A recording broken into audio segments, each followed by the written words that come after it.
We are live. Welcome to Joker Thoughts Film. Now, this contains spoilers, and this is where I usually say, including for earlier entries in the franchise. Technically, this movie is standalone, but I will be spoiling.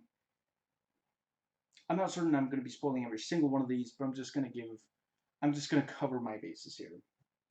Every live-action Batman from 1989 and onwards, everything in the DCEU, and Taxi Driver, because this movie, I have a lot to say about this movie where I will need to spoil Taxi Driver. And honestly, if you're watching this video and you know, if you've watched the movie and you haven't watched Taxi Driver, definitely watch Taxi Driver. And if you're watching this video and you haven't watched either movie, I recommend both, and I would definitely go with Taxi Driver first. And it's a long video, but there are time codes to the different sections in the description box. Now, to start, my own quote-unquote film critic rating for this, I guess ultimately,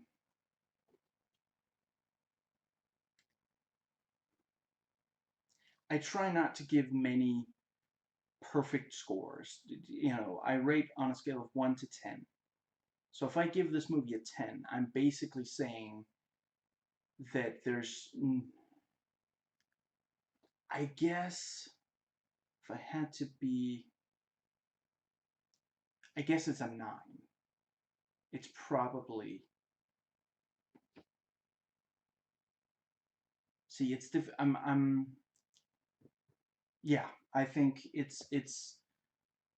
yeah, 9 out of 10, and my personal rating is a 10 out of 10. Now, one quick off-topic thing before I jump into it. Todd in the Shadows just pointed out it's kind of weird to go "Don't Call Me Angel" in the Charlie's Angels theme song. I guess it barely beat out the original version, "I Don't Want to Work for Charlie." And, oh boy, you're gonna be like that, are you? There it is. Okay. And we're gonna do notes taken while watching. Usually it takes an MCU movie to go past one of these pads, but this time I did. I didn't get far into the second pad, but I did get there. I am gonna have to do something about this. Yeah, let me think. If I put it over here. There. I think that'll do. Sure, why I don't do this. So, just briefly to start, I did not stay through the end credits. Apparently, as far as I could tell, there's no post credits or mid credits or anything. And let's see. Yeah, a couple of quick before I get into the chronological. The three Wall Street guys. Yeah, just before I get into that, I really appreciate that the trailer did not give away that he ended up shooting them. In the trailer, we see that they abuse him, but we don't realize that the the abuse, and we know from the trailers that it's not the only time he's abused by people in the city, but, excuse me, it didn't really, I didn't realize at all that before it happened, that was gonna be where he kind of, I mean, he's already having psychological problems, but that's kind of where it gets violent with other people, really. Or rather, that he reciprocates the violence. And yeah, I am incredibly grateful that the trailers did not show. I didn't even realize he had the gun on him.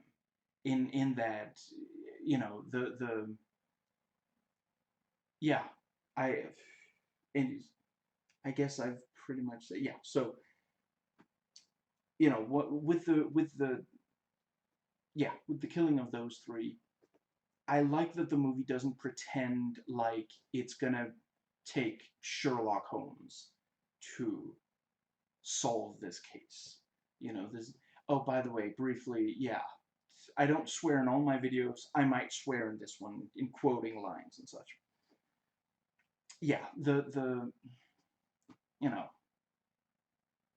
for one thing, the woman that ended up, that they throw fries at, she saw the three of them, and she saw this weird, creepy guy who laughed while wearing very distinct clown makeup. So there you already have, like, the moment that she heard gunshots, she went to the police and she said there was a shooting in this particular part of the city, and these were the people who were there. And when the cops go there and they find three guys in suits and no clown, they're like, I guess it's the clown who shot them. So they ask, okay, how do where do clowns have some kind of gathering place here? Okay, so there's, what is it called, haha or something. And okay, good. So here's a description of the makeup he was wearing, and everyone working there would immediately be able to say, well, yeah, that's Arthur. That's definitely what Arthur wears. Then comes the question: is there, do you know if do you know if he had a gun, where he might have gotten that gun? And Randall immediately says, yes, Arthur definitely has a gun. And yeah, it's and even if they don't believe Randall, the boss will say, well, yeah, I had to fire him because he brought a gun to a children's hospital. So the whole thing, yeah, I, you know, so yeah, it's a pretty open and shut case. But instead of, like, the reason that it takes a little longer is that, first they go to his place of residence, which is his mother's home, and they talk to the mother instead of, because he's not there at the time. And yeah, they give her details that would pretty much indicate, yeah, it's got to be him. And she freaks out, understandably. What does it say? Hyperventilation and such. And yeah, so the cops, okay, they're not gonna question her at the hospital, but they come back when, and talk to Arthur outside, and the yeah, they're like, we've got a couple of questions, but okay, sure, go talk to your mother. We're not monsters. You can go talk to your sick mother. And later on they come back and they have more questions, and then we end up with the whole thing running through the train and such. But yeah, I really like that the movie literally, like, immediately we're told, this is the 18th day of the garbage men strike, and 10,000 tons of garbage has piled up, and people are getting sick from it. And we immediately get that great shot from the trailer. When I say everything in the trailers is great, so I might not say that great bit from the trailer every single time. I might just say that part of the trailer where X, Y, and Z for short. But yeah, the where he, like, first he makes like a frown, then he tries to make a smile, and then he just, yeah, very, very effective.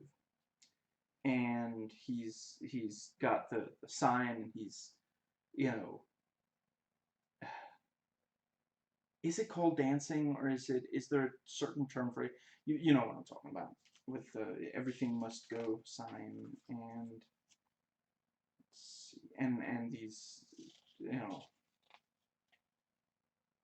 kids grab the sign and run away, and the yeah, one of them jumps out and hits him over the head with it, completely destroying it.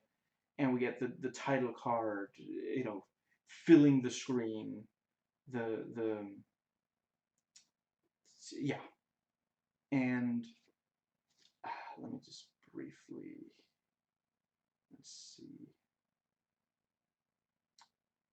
I like that even in that, even in that you do see society, yeah, I mean, obviously you have these kids assaulting this guy and destroying, the sign, destroying property, but also the fact that the store is out of business and they're just trying to, get a little bit of the money back from the stuff they have left before they completely go under. So from right away, we are in this very dark, place, psychologically and physically. And things are bad and they're only getting worse.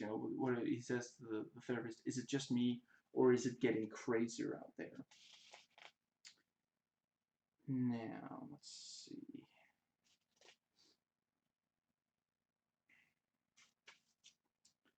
And yeah, it's clear that the therapy isn't really working.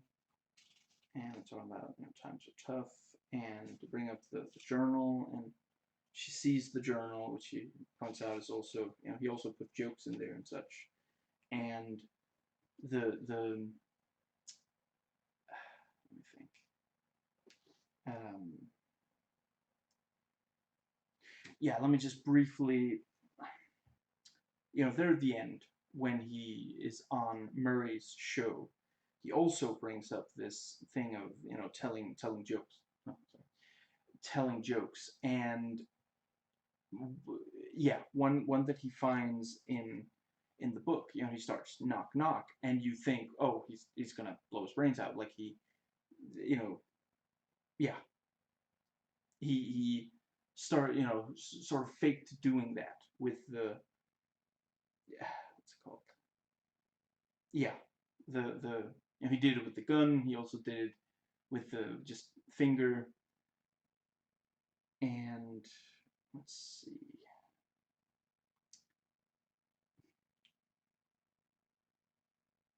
Yeah, let me just briefly. I don't think that this, as an overall thing, is too, like, it's very close to Taxi Driver. It's Taxi Driver with a few, like, yeah, changes. I don't think it. Sometimes when you get something like that, the movie might go really far to compensate for using a something that's, decades old. I would, but I don't think it was too bad here. But yeah, the no, it excuse me. It's not that it's bad, but it is, yeah, in Taxi Driver, again, spoiler. So don't, if you keep watching from this point, and you haven't watched Taxi Driver, this is your final spoiler warning for that. That movie ends with him shooting several people and then, miming it. And then in this, he mimes it several times, and only, and then, he ultimately he doesn't shoot very many people. That's also something I really appreciate.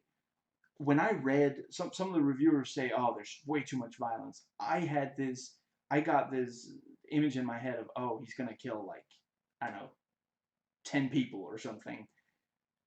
At the end of the day, he shoots the three Wall Street guys, and I would definitely say, he is partially responsible, at the very least, for the deaths of the, let's see, there's the poor guy, the two cops might end up dead, the, Thomas and Martha Wayne, and yeah, but the ones he directly shoots the three Wall Street guys, and he stabs the Randall, and he shoots Murray. And yeah, I really appreciate that those were I have to admit, I thought that he was going to kill Gary, and I thought he was going to kill, I'm sorry, I don't remember her name, Zazie Beetz, I think is how you pronounce her name. or the actress's name, I don't remember the character's name. I'm really glad that he didn't. I really feel like that would have felt mean-spirited in both cases. There's so many things. Yeah, I'm gonna have to be a little out of, chronologically. Yeah, I feel like they did a good job with the Joker, style joke of, he says knock knock, and you think, oh, he's gonna shoot, and then it's the police. Your son was killed. There was a drunk driver, and your son is dead. I when I first, in the moment, I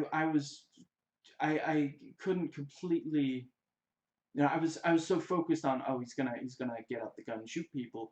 So it took me, I didn't get right away what the joke is, but the joke is, of course, that when he says knock knock, you expect him to give to say just a couple of words, and then the other person has to say, repeat those words and say who, and then comes the final punchline. But instead, it's just no, the police came knocking on your door to tell you that your son died because of a drunk driver.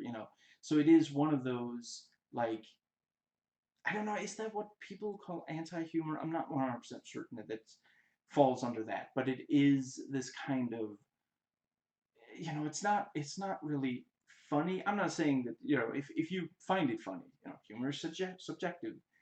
Not to quote Arthur particularly though, but it's not really, the sort of the punchline is that it's taking a format and then going in a different direction with that. But yeah, and one joke that, yeah, comes up in the journal, and he considers it there at the end. I just hope my death makes more sense than my life. And I really appreciate such a morbid. I can't believe my back is already causing trouble. Well, I did just sit in a movie theater for 2 hours. Anyway, yeah, I appreciate such a morbid joke so early on. That really is, yeah, it puts you right in his headspace. And let's see. Hmm. Let me. You're right. Yeah. Let me just briefly. This movie is essentially Taxi Driver if Travis started killing, yeah, if he killed more people sooner and then got into more situations where he also ended up killing people than in Taxi Driver, and if Travis was so delusional that he actually thought he really was with, when he was with Betsy, he thought that it was going much better than it was. But in this, Arthur, Zazie Beetz barely knew him at all. And I think she did great acting. I really believed that she was, she seems to have as morbid a sense of humor as he does. And, oh, I guess that's why they get along. But then when you know, near the end of the movie, you realize no, she barely even knows who he is at all, and their whole relationship was entirely in his head. And let's see, yeah, I guess that's pretty much the Taxi Driver. I thought they did a really great job. It comes across that Todd Phillips is a huge fan of Taxi Driver, and I feel like I don't think that it's a problem that you use. It very much is like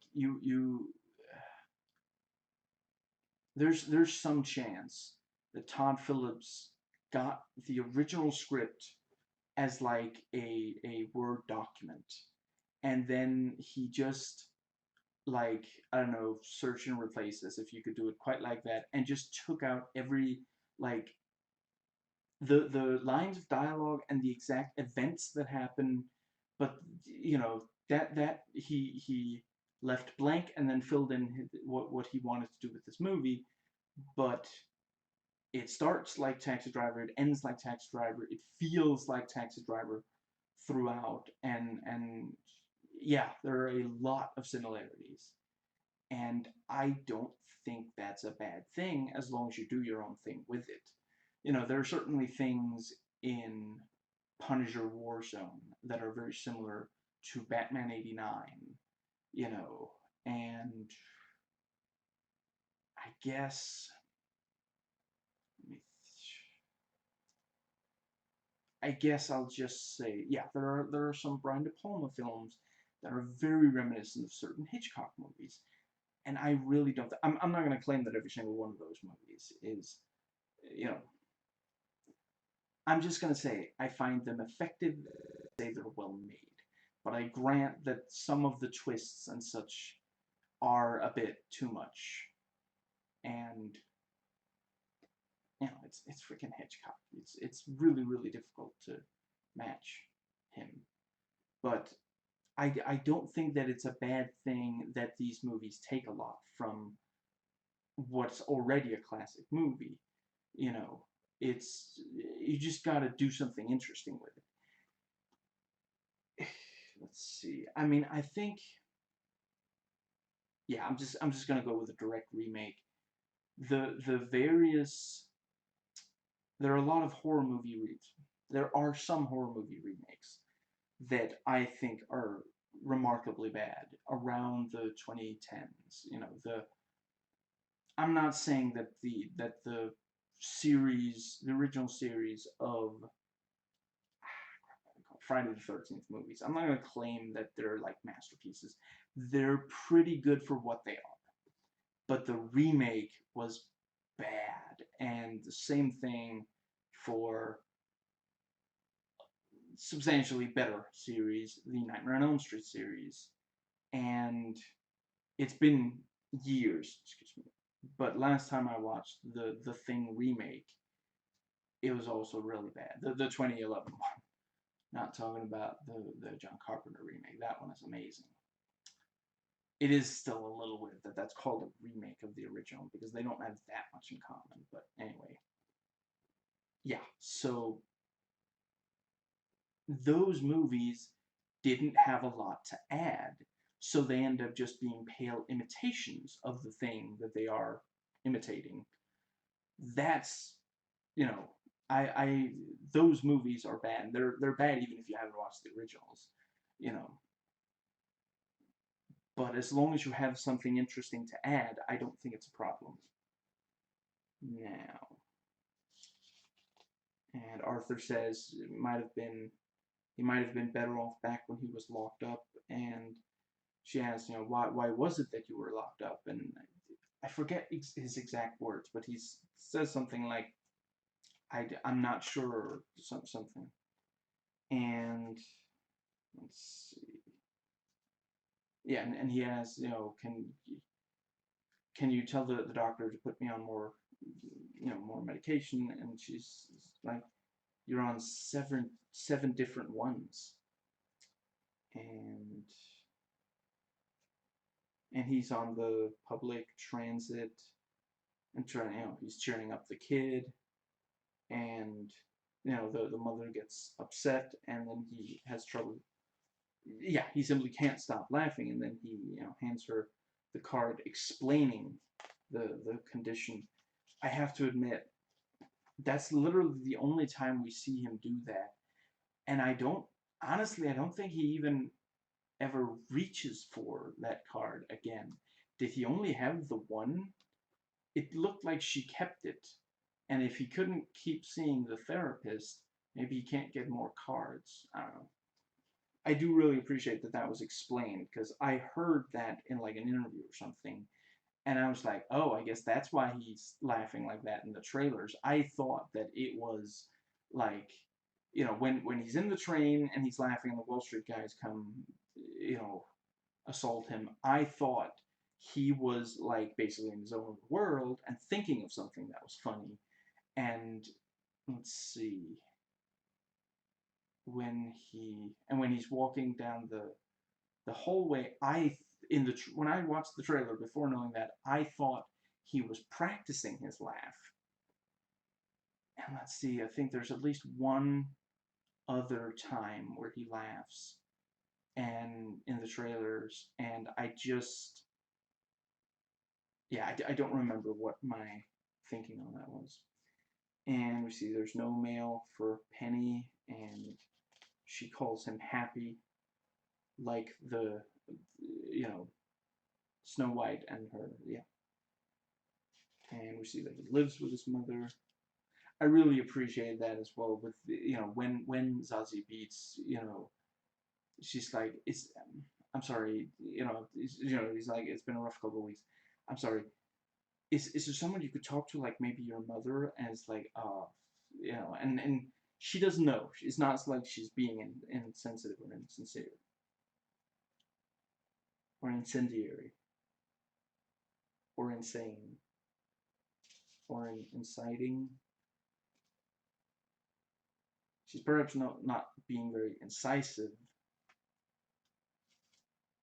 and that's all I got. And yeah, the it's not just rats; it's super rats. And I think there was some, like, we with the TV on in the background, we hear someone say, "Ah, I guess you already got the rat catcher," or something like that. And I'm fairly certain there's actually like a Batman villain called the Rat Catcher, or is it the other way around, that he leads rats? I'm pretty sure there's also a Teenage Mutant Ninja Turtle villain who has something to do with rats, but obviously that's not quite as relevant. But yeah, I think that was a reference to, yeah. And let's see. Yeah, and it's this thing of, Thomas Wayne will save the city, and but he won't respond to Penny's mail. And let's see. Yeah, and Murray comes on TV, and it's clear this is a big thing for both Arthur and Penny. And I really appreciated that it basically, you know, we see him sitting and watching, but then it cuts to inside the studio, and we see Arthur's in the audience, and he's part of the studio audience. And there are a couple of laughs at his expense, but Murray actually says, no, no, no, don't laugh, and is really very, he treats him nicely. And it's almost the only, that's I really appreciate. I hadn't even really thought about it now, but until just now. But yeah, one of the first and one of the last things we see is Arthur on Murray's show, standing on stage, and like saying things that the crowd hears and reacts to, with Murray right there. Every so often, you know, yeah, some of the time it's like a conversation. Some of the time, one of them is monologuing basically. But yeah, at the start of the movie, he imagines that's it's essentially like his dream to be able to tell Murray, I'm a huge fan of your show, and to actually be seen, and be seen as, like a, yeah, as just a human being.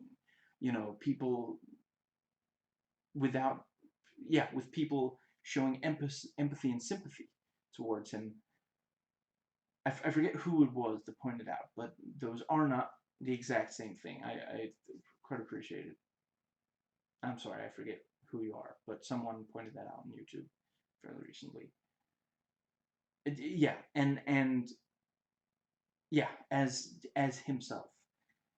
That's at the start of the movie, and that's in his head, and then at the end of the movie, the reality is him dressed in this clown makeup, which unsettles everyone.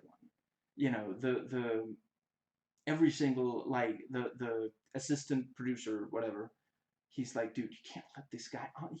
He's looking like a clown, and they're like, are you supposed to go to the riot? Is that why you're you know? And he even he claims, no, it's not the riot. I'm not political at all. And this whole, just the, I thought this did a really great job. I mean, when on paper it sounds hard to make credible in a way that doesn't, there are references to comic books in this, but ultimately it's not really a comic book movie. It's a movie that happens to be about someone who originated in a comic book, but it's, yeah, and it gets there. It manages to, by the end of the movie, make it feel like it would, it's almost natural to him. It excuse me. Yeah, I thought they did a really great job on that. But yeah, the you know yeah, when he is actually on the show, he's not happy, and he's not admitting how, his yeah, he's not getting awes from the audience, and he's sitting there telling these incredibly tasteless jokes. And again, I'm not saying you're, if you laugh at them, I'm not judging you, but they are tasteless jokes. I'm not like holier than thou. I laugh at some tasteless jokes. I'm not saying. I'm just saying these are not. And he was told, don't tell offensive jokes. This is not that kind of show. And he like full on kisses the doctor, and yeah, this whole thing, it's, and he closes it with shooting Murray. It's so different from what he imagined at the start, and that really is like the both he and Penny imagine things that would make it more, let's see, what's the, yeah, more palatable than the truth. And yeah, when he reads Penny's file, it has like newspaper clippings from the story of, like, when they found the, her and Arthur.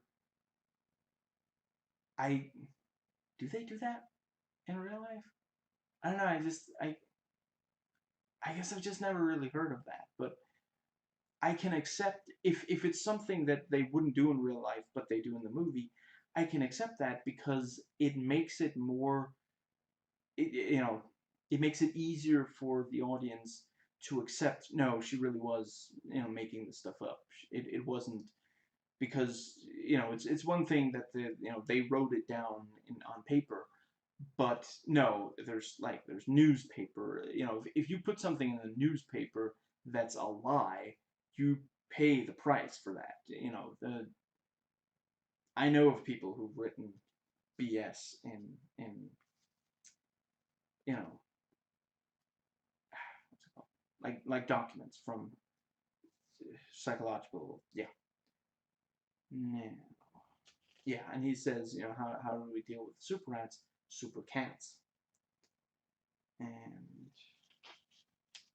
super cats, was that like a, wasn't there a Saturday morning cartoon, something like that? Anyway.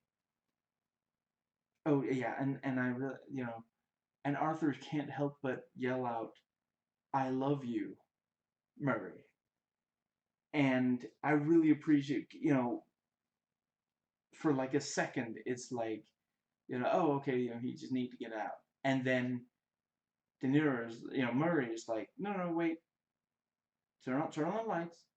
Was it you? Stand up. And for a couple of seconds, you're like, oh no, oh, this is going so wrong. but then he actually shows sympathy towards him, and it goes really, yeah.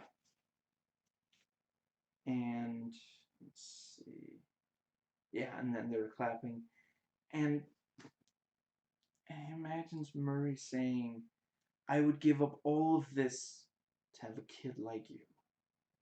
And and it cuts, and we see, yeah, it was all in Arthur's head, but just the, yeah, that really, I that yeah. And by the end of the movie, he shoots him in the head twice, or once in the head and once in the chest. And then not long after, the Bruce Wayne's parents are killed, after Arthur said on TV that Thomas Wayne was one of the, what was it, awful people, or something like that. I forget the exact word. And we see how gaunt he is, and he's dealing with the shoes. And we see the other clowns, and let's see, some of them are somewhat supportive, and Randall gives him a revolver, and he says, "I'm not supposed to have one." And he's called in to see the boss, and he's punished for losing the sign. And Arthur's like, "But, I mean, you heard I was beaten up, and he's like, why would they beat you? Why would they take the sign?" And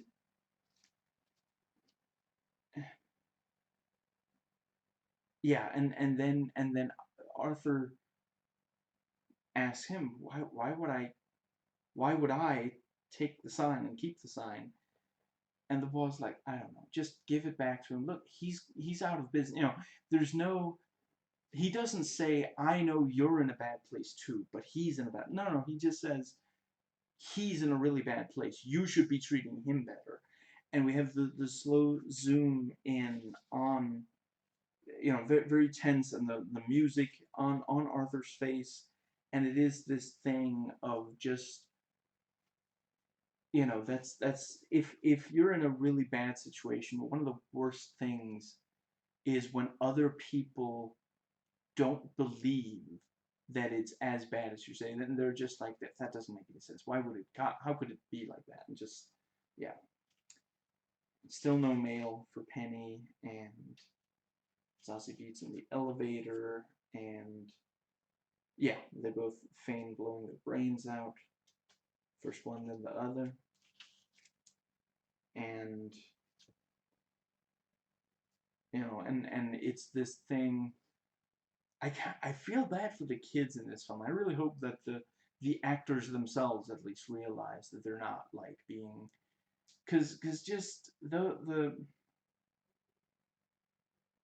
you know yeah, none of them go through particularly positive experiences, and it's like, Zazie Beetz door.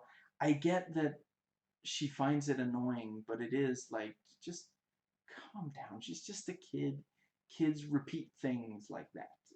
Just, I really, just on the subject of kids, I really appreciate that the Alfred was so different from, for example, Michael Caine's Alfred. If they had gone in the direction of Michael Caine, it would have been like, ah, come on, you should have just gotten Michael Caine back. But he's so different, and this is also the first time I can remember where I didn't like Alfred. He was, he's like, oh, are you serious with this? And you're sitting there like, take 1 second and listen to Arthur seriously, and just, and it's, I mean, when you think about it, it's just a matter of perspective, because from his perspective, he's not behaving in a, like, what Arthur is doing is a little creepy, when you think about it, maybe more than a little, but yeah. And the Penny suggests maybe the mailman is throwing out the letters, and You know, they talk about it's been 30 years since Penny worked for Wayne. Excuse me. And she says, you know, Thomas would help us if he knew. And you know, he says, yeah, I'm gonna be a comedian. And she's like, but don't you have to be funny to be a comedian?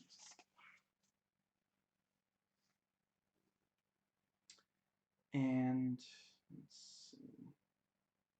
Yeah, and he gets the revolver out and he points it at the TV and he points it at, you know, his own chin and up, and he accidentally shoots at the wall, not realizing that it is like both loaded and like, yeah, it's ready to fire. And he's like, oh, sorry, mom, it was like, it was one of those old war movies. That's, you know.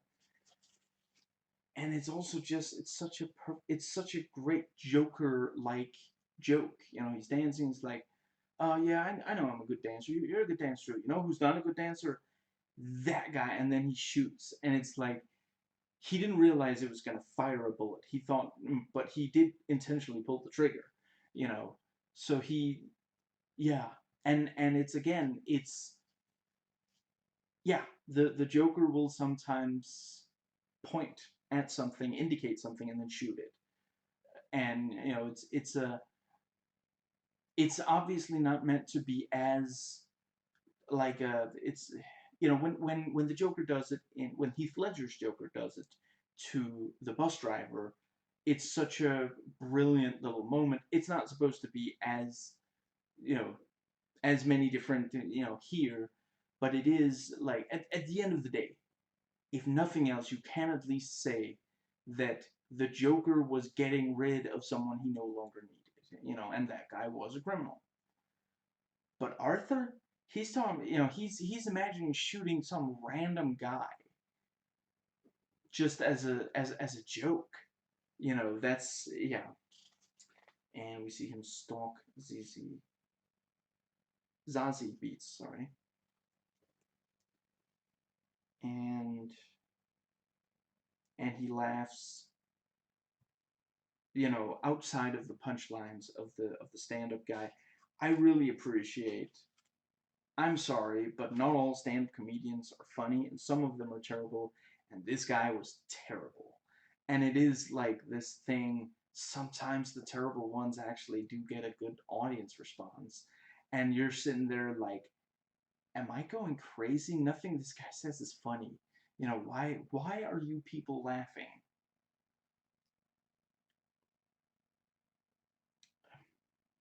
Thick concrete? Anyway, yeah, so the, yeah, just, you know, in case you, yeah, just to there are at least two different stand-up comedians in this who aren't Arthur. The one I'm referring to is the guy who says that he's doing role playing with his wife, and literally nothing, like he said, you know, oh, we're into role play, laughter. That's not funny. It might be a setup to a joke, but it's not a punchline, you know. And he says something like, "Oh yeah, and my wife is the student who's going to work really hard because she has to pass, and I don't understand why she's taking an introductory class." And then he makes the joke about, you know, oh, they're anti-Semitic, so I can't use my, you know, original Jewish name. And then he gets to the point where the wife walks in and says, "Oh, you know, I got it." And again, they're laughing, and it's like, nothing he's saying is funny. Literally, not one thing. I guess you could make an argument that the joke about, you know, you can't use his original Jewish name, but he'll try to change that. Was it when he gets tenure or something like that? You know, but that's literally the one thing he says in all that we hear him say that you could say is actually funny. Literally nothing else he says. And again, I'm not judging you.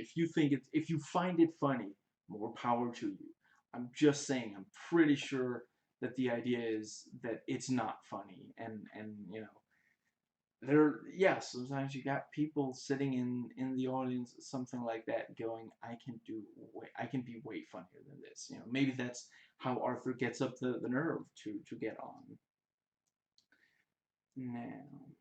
And we have the bit that we also get in the trailer with the, I don't remember the exact line, but the thing about, you know, the worst part about living with a mental illness is people expect you to act as if you don't.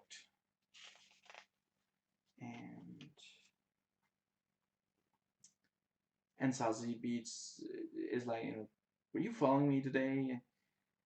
And then she's like, you know, and again we see, excuse me, we again see they have the same, excuse me, sense of humor. Let's see, yeah, she's like, you know, you were following me today. I was hoping you were gonna come in and rob me. And then he's like, I mean, I have a gun in my apartment. Maybe I could come by tomorrow. And you know, she's like, oh, you're really funny. And he's like, oh, I do stand up, and you know, let me know when you know when you do, so I can come and see. Yeah, yeah, yeah, yeah. And we have the hospital clown scene, and I am so glad. I love that scene, and I'm so glad that the trailer did not give away. Excuse me. Again, it, you know, it. I'm sure it would have played well in a trailer, but it would have given away the scene. Like it's the it's really the one scene where it's not sad from right away. I don't know. I guess in a way it is sad from right away because it is, we are looking at sick children, but it seems like they're being cheered up. You know, it seems like finally there's some. I mean, even when you see like Arthur and Penny trying to cheer each other up, it's still such a depressing situation they're in. And then you see, you know, yeah, Arthur's fantasy of being on Murray's show, you know, it's, yeah, it's an idea that cheers him up, but it's sad to sit and watch because we, you know, it's yeah, it's a very sad, like he he needs something like that to be true, which is sad to begin with, but we know it's never, that's never going to happen. It's never going to go like that. And that makes it even sadder. But excuse me. At least, excuse me. At least with these kids, they seem to be happy that he's, you know, and then suddenly he drops the gun, and that's what happens if you're dancing around and you have something like that, you know. If it's not like in a holster, yeah, it's gonna fall out if he keeps dancing around like that. And then when he, like, he runs to pick it up, excuse me, and at first he accidentally kicks it, and it slides further along the floor, and then he manages to pick it up, and he goes like, you know, and I think some of the kids did kind of like agree, and didn't one of them like do the finger gun thing, the Shooter McGavin.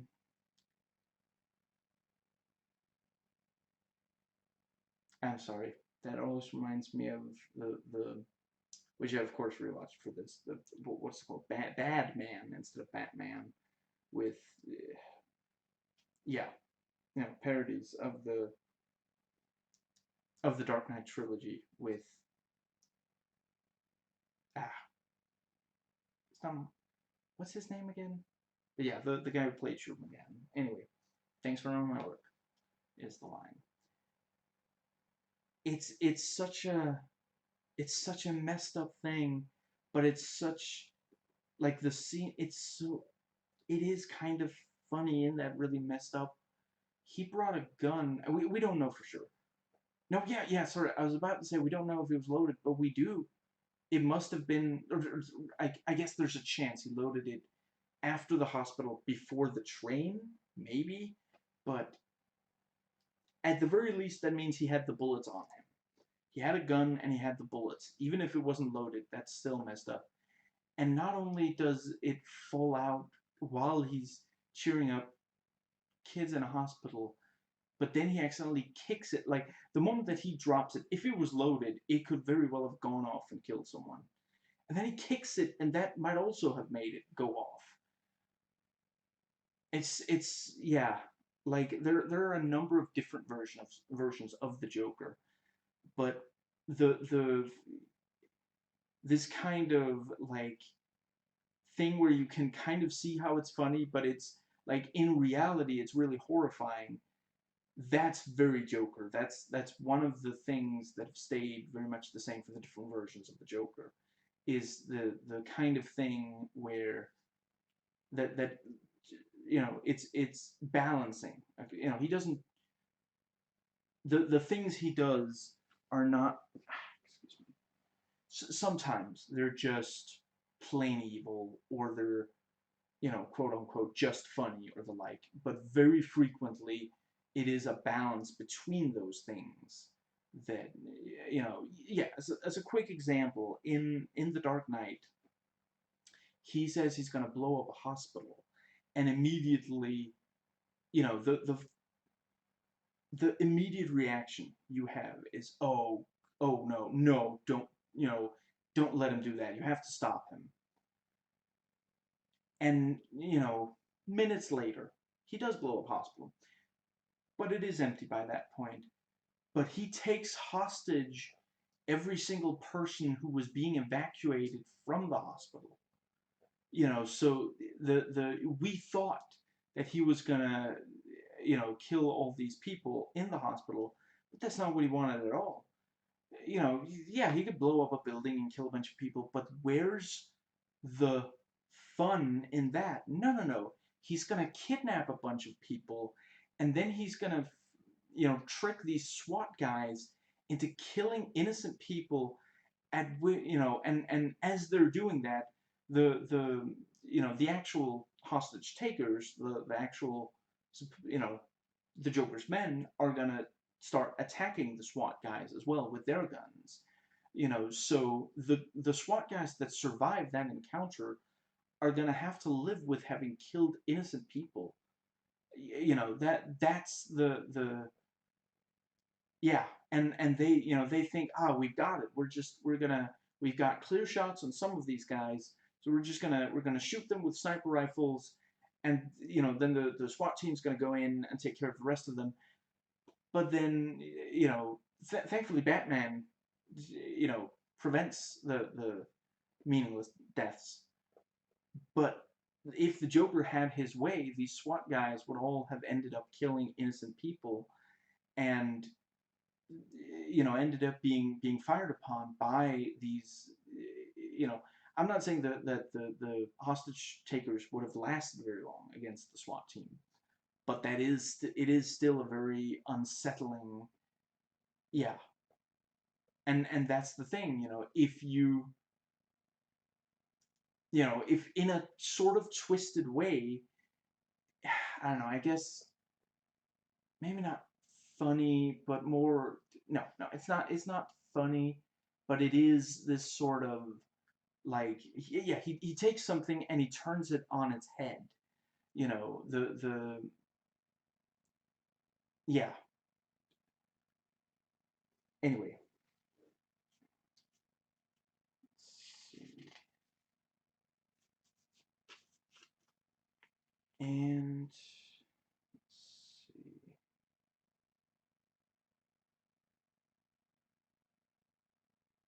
Right, and yeah, the yeah, when he's on the phone with his boss, excuse me, he says that Randall told me you tried to buy a revolver from him yesterday.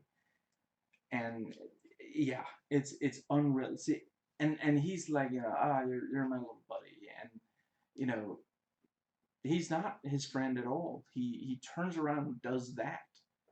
You know, Arthur didn't even ask. He just accepted it. He agreed to take it. But then now Randall makes it out like Arthur was trying to get him to do the wrong thing. You know, instead of just passively accepting the wrong thing being done, because he doesn't have the self-confidence to stand up for you know, and some part of him does want to have a gun, you know. If not, he could get rid of it, but he does keep it. And yeah, we have the three Wall Street guys, and you know, one of them's like, "We should have stayed. She totally wanted me," and you know, the audience never gets very many details about that, but yeah, very likely she did not want him at all. And he in his head, he's like, you know, incredibly attractive. And then you know, one guy, I forget if it's the same as said, "We should have stayed." But one of them starts throwing fries at this girl, and it's just, you know, and see, that's again, people who say, "Ah, why can't women just take a compliment?" Actually think about what it's like to be her, you know, with, yeah, anyway. And yeah, they start singing, you know, "Send in the clowns," and what does that say? Oh, right, yeah, and I know that, you know, there's a lot of characters who only appear very briefly in the movie who engage in very bad behavior, and they mock and beat up Arthur. That's another thing that's very Joker is when he gets, let me think, he gets to the, yeah, they're at the end, you know, when he talks on Murray's show, you know, and Murray is like, "So that's why you killed them?" And then he says, "No, I killed them because," I forget the saying, but something like, "They couldn't keep a tune," or something, you know, basically their singing was terrible. You know, that's again, in a comic book, you know, that would basically have been what he said right before he shot the third one or something. But by the end of the movie, he's ready with a punchline for that, you know. But yeah, that's again, you know, no, it's not that they're awful people, it's not that they're abusive towards me. No, just singing that bad is unacceptable. You know? And he shoots, you know, first two of them in the on the actual train, and then when I also like the thing with, you know, Arthur kind of looks out and then, you know, looks down the side of the train. No, he's not there yet. And the other guy kind of sticks his head out. I forget yeah, I think the other guy sticks his head out and then starts running because he doesn't see Arthur. And then Arthur gets out just in time before the doors. And then he runs and he ends up firing a total of 4 rounds into the third guy because he only fired one into each of the first two. And yeah, at this point, as noted, you know, all scenes are disturbing, have violence, are creepy and such, and most of them start out in a very negative. Some of them don't start out like that, but they do become it, like the hospital clown scene. I really, it seemed to be a really positive experience for both Arthur and the kids. You know, the I don't know. I've never met a hospital clown, as far as I recall. And I don't. My personal experiences with clowns are so long ago. I do not remember them. But I mean, there must be some kids who like hospital clowns, or they wouldn't still be a thing. So yeah, they seem to be, you know, yeah.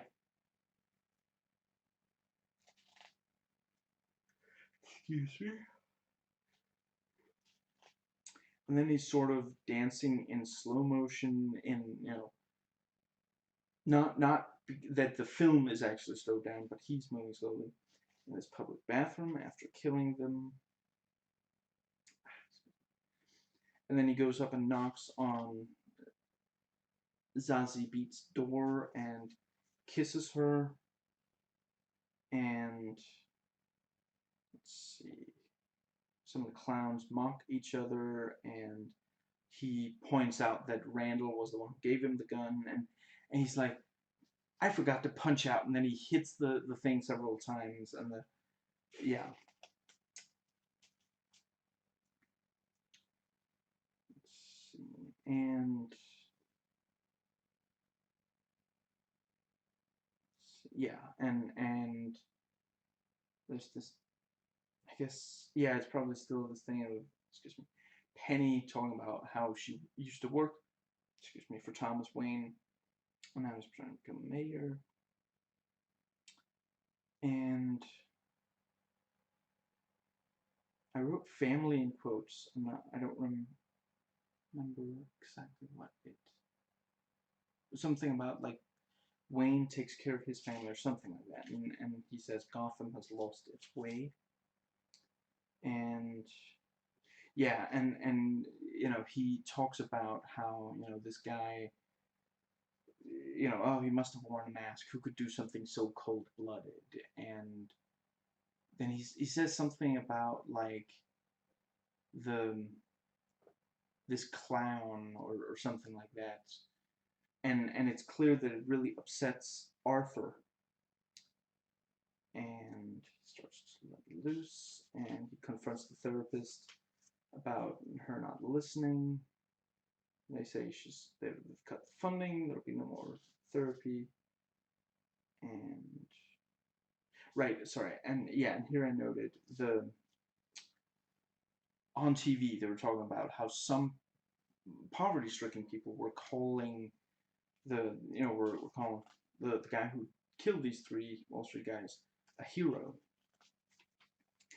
I'm not gonna, at least at this point in the video, I'm not gonna get really deep into the whole thing of is it irresponsible to make a movie like this, but I definitely do understand how some people would maybe see a lot of themselves in Arthur and would try to do some of the same things in the hopes that it would, maybe for catharsis, maybe hoping that they would inspire riots like Arthur does in the movie, you know, maybe some of both.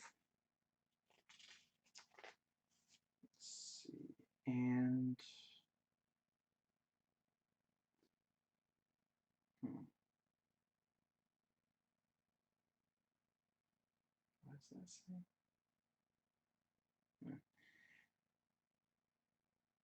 I wrote Arthur doesn't get, but I don't know what.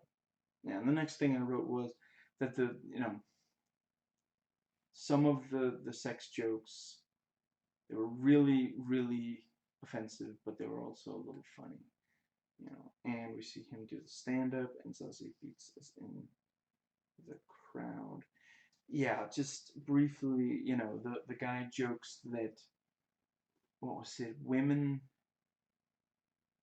men and women both see sex as like a thing of driving, right? Yeah, women see sex as buying a car, and men see sex as finding a parking spot or something like that. And, oh, there's a place. Oh, there's another place.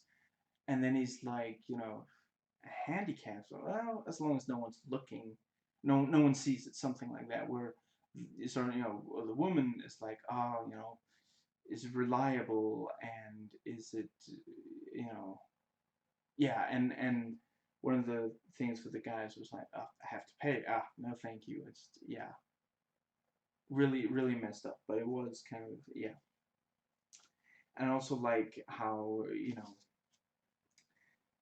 the guy introducing Arthur is like, okay, so this guy, and he reads the thing about, when I was a child, my mother said that I would bring laughter into this dark, sad world.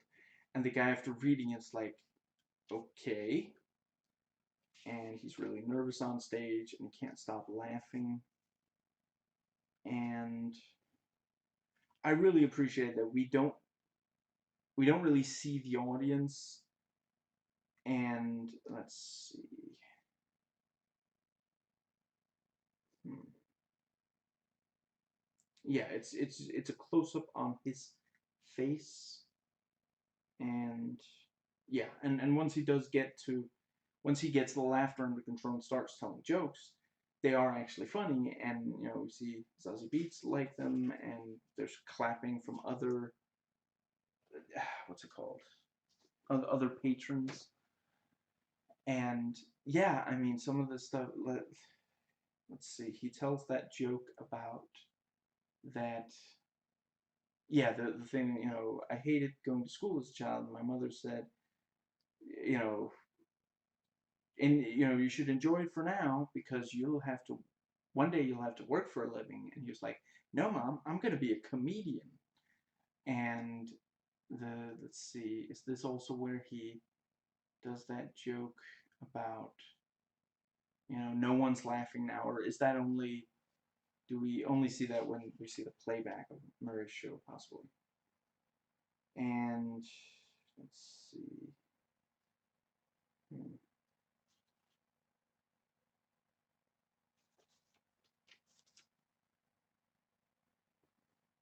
And yeah, and here I noted that Zazie Beetz likes Arthur a lot more than Betsy likes Travis in Taxi Driver. There's much more, but that's the thing. It is really only in his head. Where you know, with Travis, we hear him. Excuse me.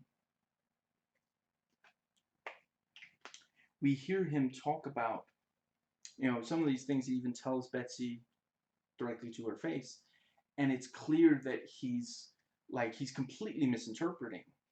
He's like, that guy works with, he doesn't respect you, and I could tell that you really need saving and all this stuff. And yeah, it is this, yeah. Let's see, what's the thing that, yeah, the dates that the time spent with Zazie Beetz, she seems a lot more like she wants to be with Arthur than Betsy ever seems all that interested in being with Travis. And yeah, at the end of the day, I'm with, crap, what was his name again? Jack's movie reviews. I want to say that the final scene of Taxi Driver is entirely in his head. After he shoots all those people, and then he does this. After that, everything is in his head, and he's maybe in the hospital or dying, or he's in prison or something. But it's definitely in his head. So when she suddenly, willingly gets in his cab and smiles at him, and basically, that's in Travis's head. He imagines that if she found out that he was killing people to free child prostitutes, that would mean that there's nothing in the movie that suggests, before that point, that suggests that she's the kind of person who would. And again, I'm not saying, if you think, you know, I'm against vigilantism, but if you are for it, I mean, please don't personally go out, and please don't tell anybody else to go out and do it. But if you look at vigilantism and you think, that's good, you know what? I'd ask you not to say that about cases where, we're not absolutely certain that the guy who the vigilante actually got, was the actual guy, and just, yeah, fix the problems with the legal system. Don't go outside of the legal system. Anyway, Betsy, as we see her in the movie before that final scene, does not appear to be someone who would be. If she was in favor of vigilantism, why would she be working so hard to get this politician elected? Clearly she believes that things can be changed within the system. You don't have to go outside of the system. If we actually saw what her reaction was, I think she'd be disgusted. The whole, yeah. And let's see. Yeah, and Penny wants to, you know, Arthur to mail this letter for her, and he wants to dance. and he reads the letter, and it turns out, at least according to the letter, that Arthur is an illegitimate Wayne, that he's, you know, Bruce's half brother, and the I forget if I noted it, so I'm gonna go with it here. Maybe I'm misinterpreting, but it seems to me like by the end of this, you're not 100% sure. It seems likely that it was in her head based on what he reads in the folder. But then after that, she's got this picture of herself as younger, which is signed T.W., Thomas Wayne. So maybe there was more, or maybe that was all there ever was, and she built onto that. I don't know. I guess ultimately I come down on, I find it more likely that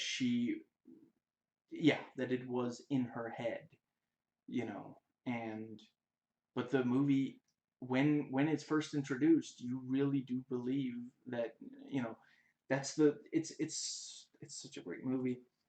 You the What the movie makes you think is, so Thomas Wayne would not help even his own son. His empathy doesn't extend to the poor people of Gotham, and that becomes very clear. He doesn't seem to have any empathy towards, he doesn't apologize for his harsh remarks, and he talks about how, oh, I'm gonna fix things. They just don't know. They're too stupid to realize that I'm gonna help them, and I'm rich and smart and powerful, so of course I know what's best. He doesn't stop. He doesn't listen to the people. And yeah, it's clear that he doesn't have empathy for the people. But when we hear this, we realize he doesn't even have empathy for his own flesh and blood. Just because he had Arthur with someone other than his wife, and Penny also says, well, he was worried about what people would think about, his reputation and that kind of thing, and you're like, he's not even gonna help some,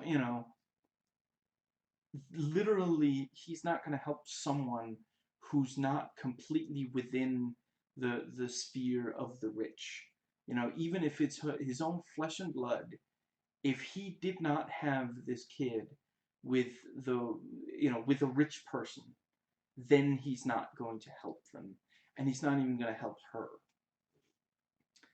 And he's like, I'm not angry anymore, mom, and I'm just like, this is the second Joker in a row who's, banging on the door, telling his mother that, to calm down about his anger.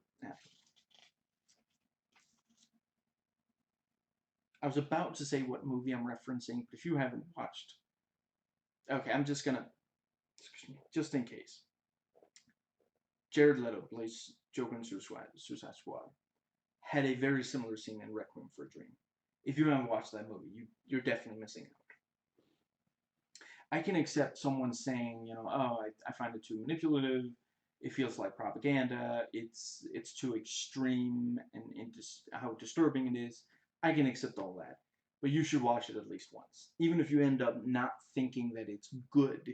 It's too well made, and it's to not watch it even once, at least once.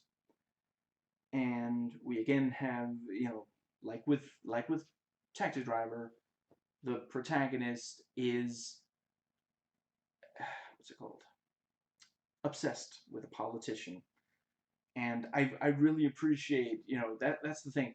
I think if Zazie Beetz had been working on this guy's campaign, that would have been okay. We get it, you really love Taxi Driver, but it's a different reason, and I really like that. In Taxi Driver, there's nothing about, oh, he wishes he had a father figure, and he'd really like this politician to be. No, no, no, not at all. That's not what's going on in that movie at all. And yeah, and we see his unreliable narrator. Did not go well with Zazie Beetz, or actually that might be the point where I figured, maybe it's not, but I'm not entirely sure. But yeah, the let's see, we have the thing of, let's see, Zazie Beetz. Yeah, the thing is, we never really see very much interaction between them. It's just very briefly we'll see them, and maybe she'll say a little something, but she seems to be there supporting him in the hospital. She seems to, and he's down there talking to her in the apartment, and let's see, yeah, I guess those were them, and then later it cuts, and we see from a slightly different angle, and she's not there. I quite appreciated that.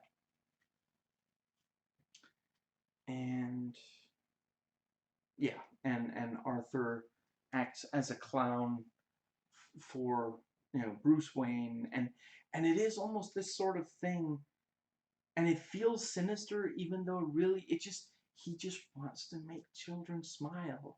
You know, that's since childhood, his mother has called him happy.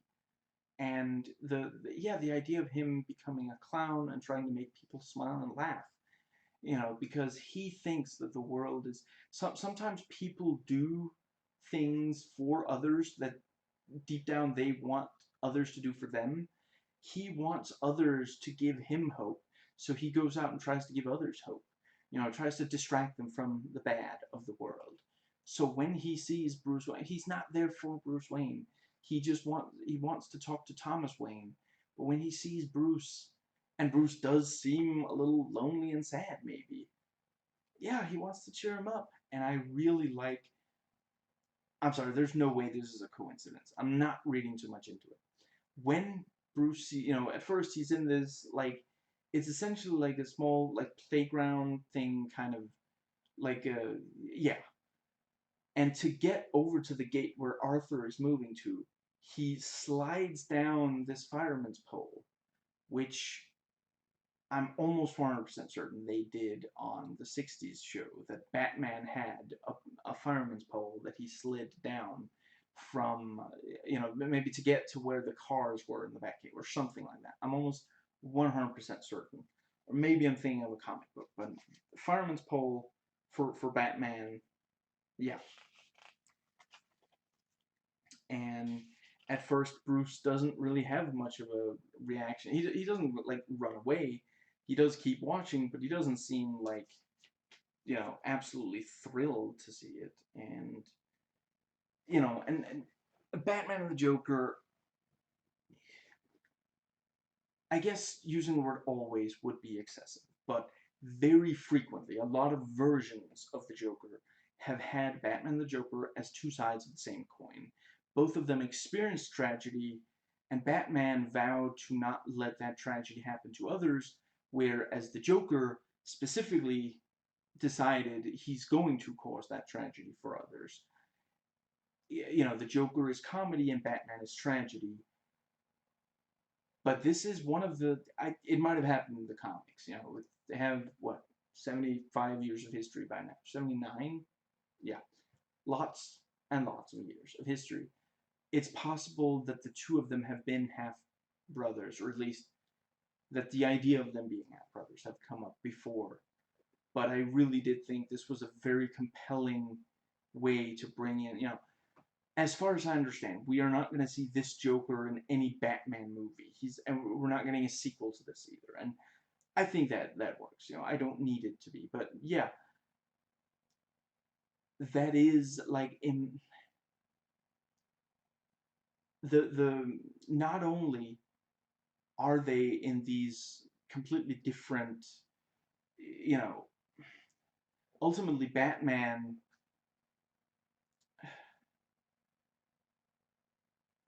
he gets a certain some like satisfaction out of being able to help.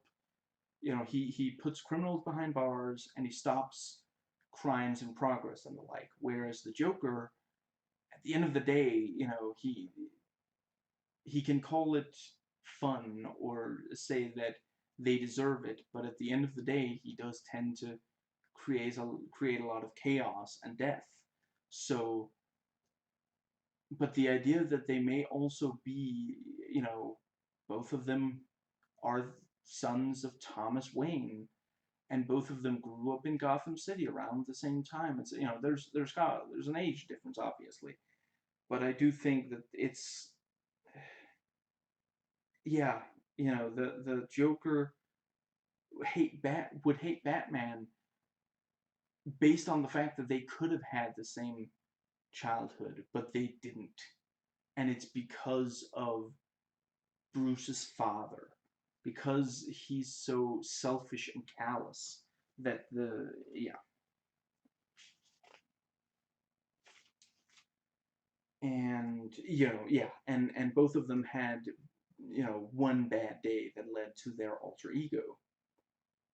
The Yeah, the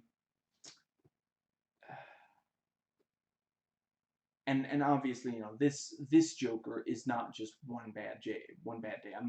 I'm referring to, for example, Jack Nicholson's Joker and the Killing Joke's Joker. And I don't know, it seems like maybe also Heath Ledger's Joker.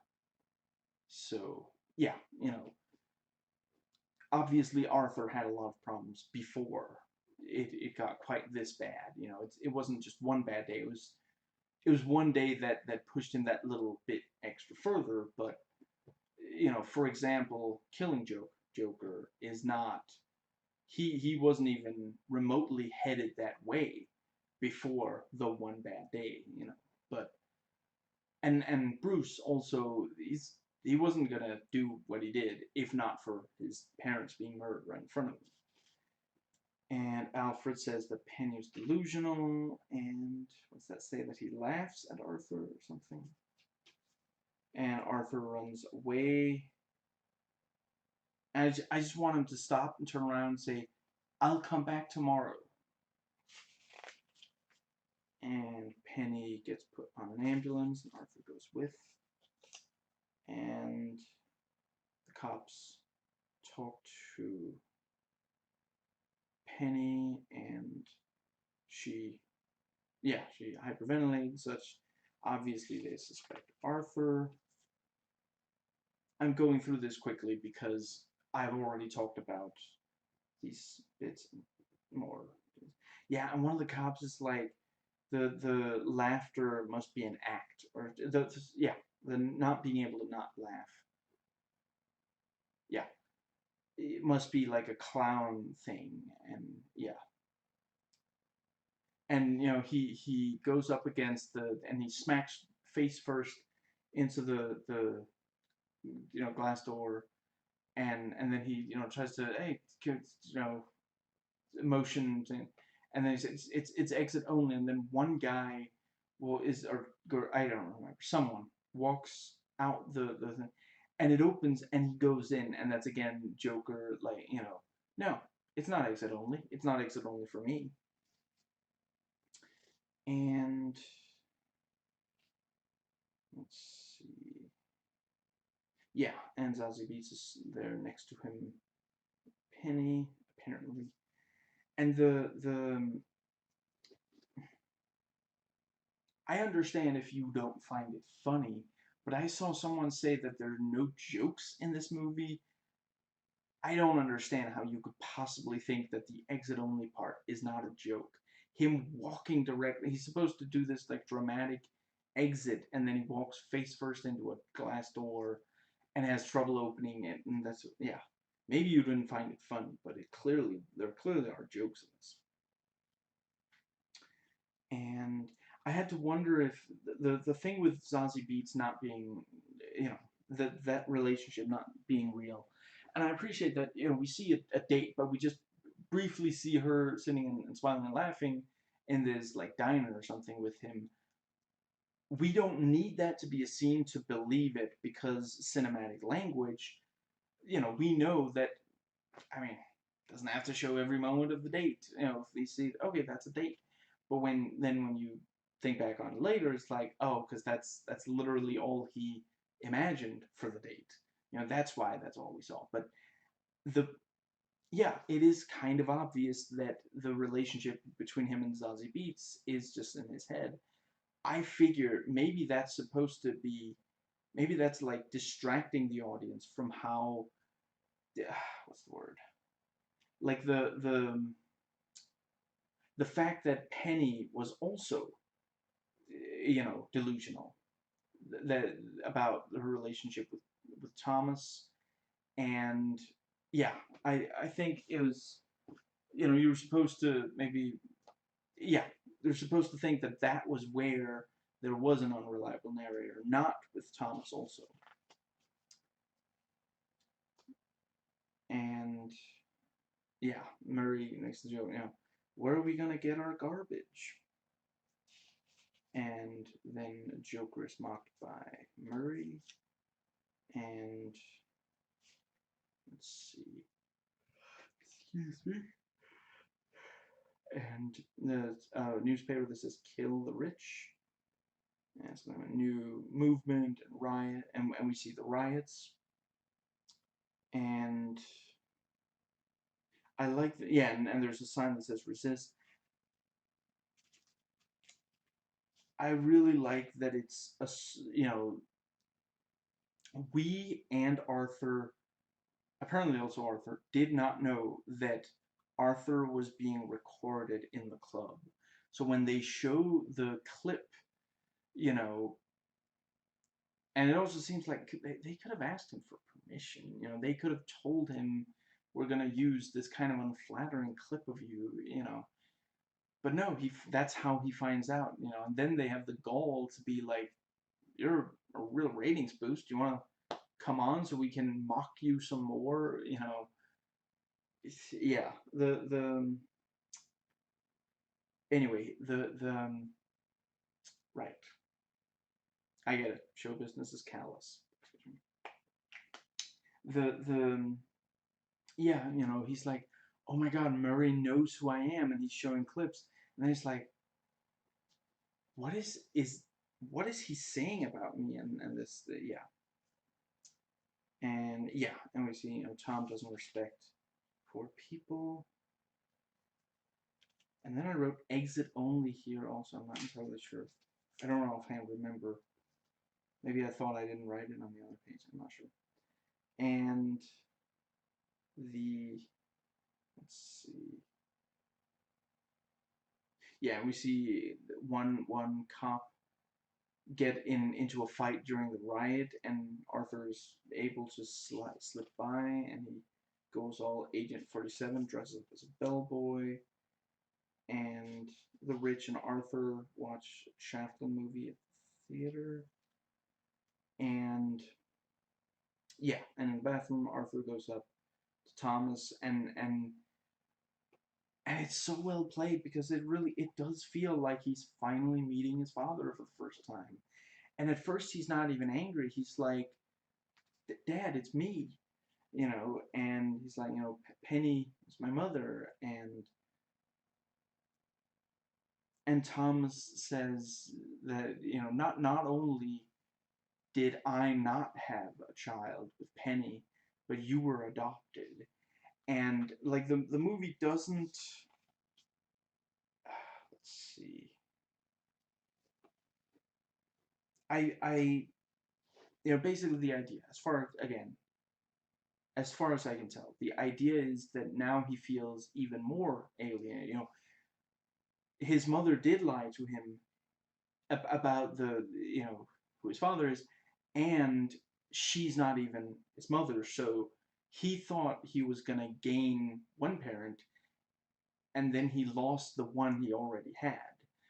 He's adopted, so he's not really hers, and I'm not adopted, so I can't completely speak to it. And I'm not saying that, you know, if you feel like, if you feel pain and you feel like something has happened to you that shouldn't have, and it causes you pain, I'm extremely reluctant to tell you that you're wrong to feel that pain. I will say that you shouldn't go and hurt other people due to that pain, but I'm not gonna tell you that you're wrong to feel.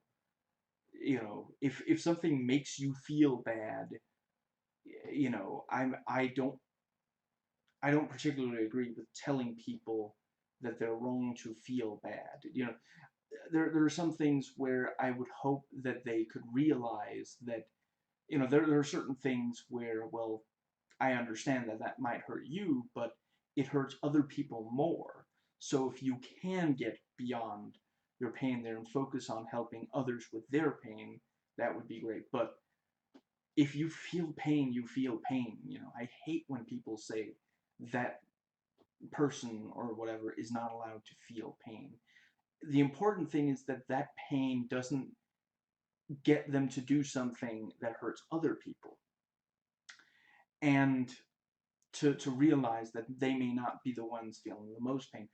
I don't remember the name, but there was recently this comedian who was gonna get like a career boost, and then some people pointed out, he's actually kind of a racist. You know, he's not particularly funny. He's just being racist, and that's supposed to be funny.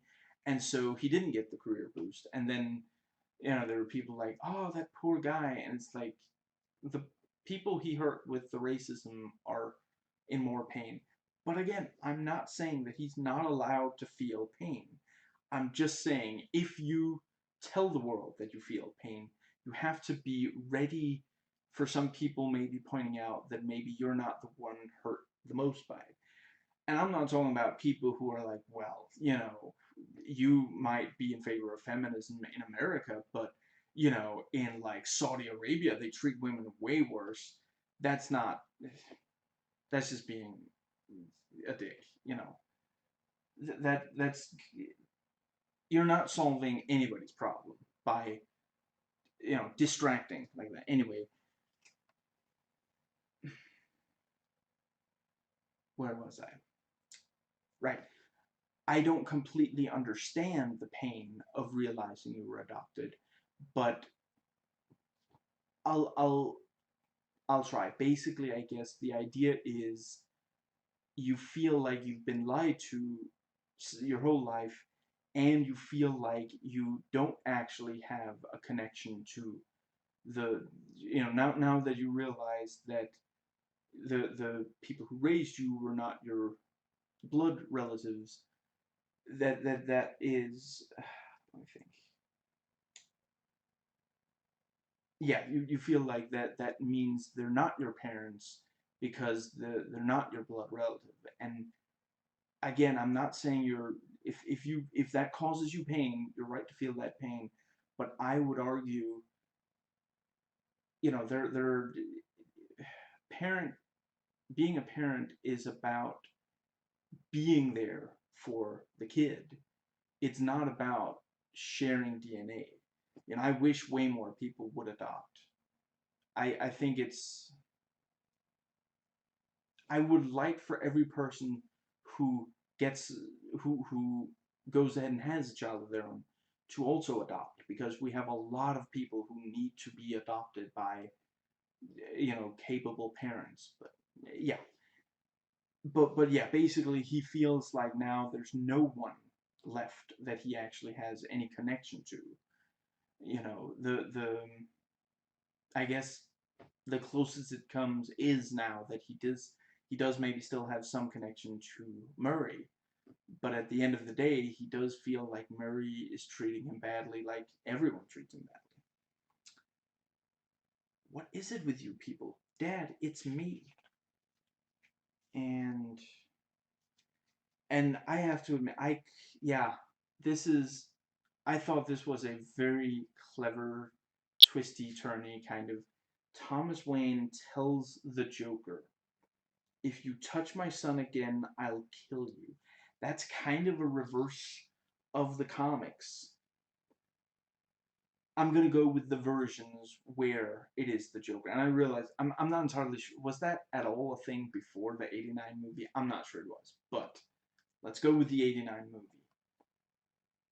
Batman does kill Thomas, and that hurts. Yeah, and that hurts Bruce, who then becomes Batman. So okay, one second. Let me think. So yeah, yeah, where Thomas says he'll kill the Joker in that movie, it was the Joker who killed Thomas.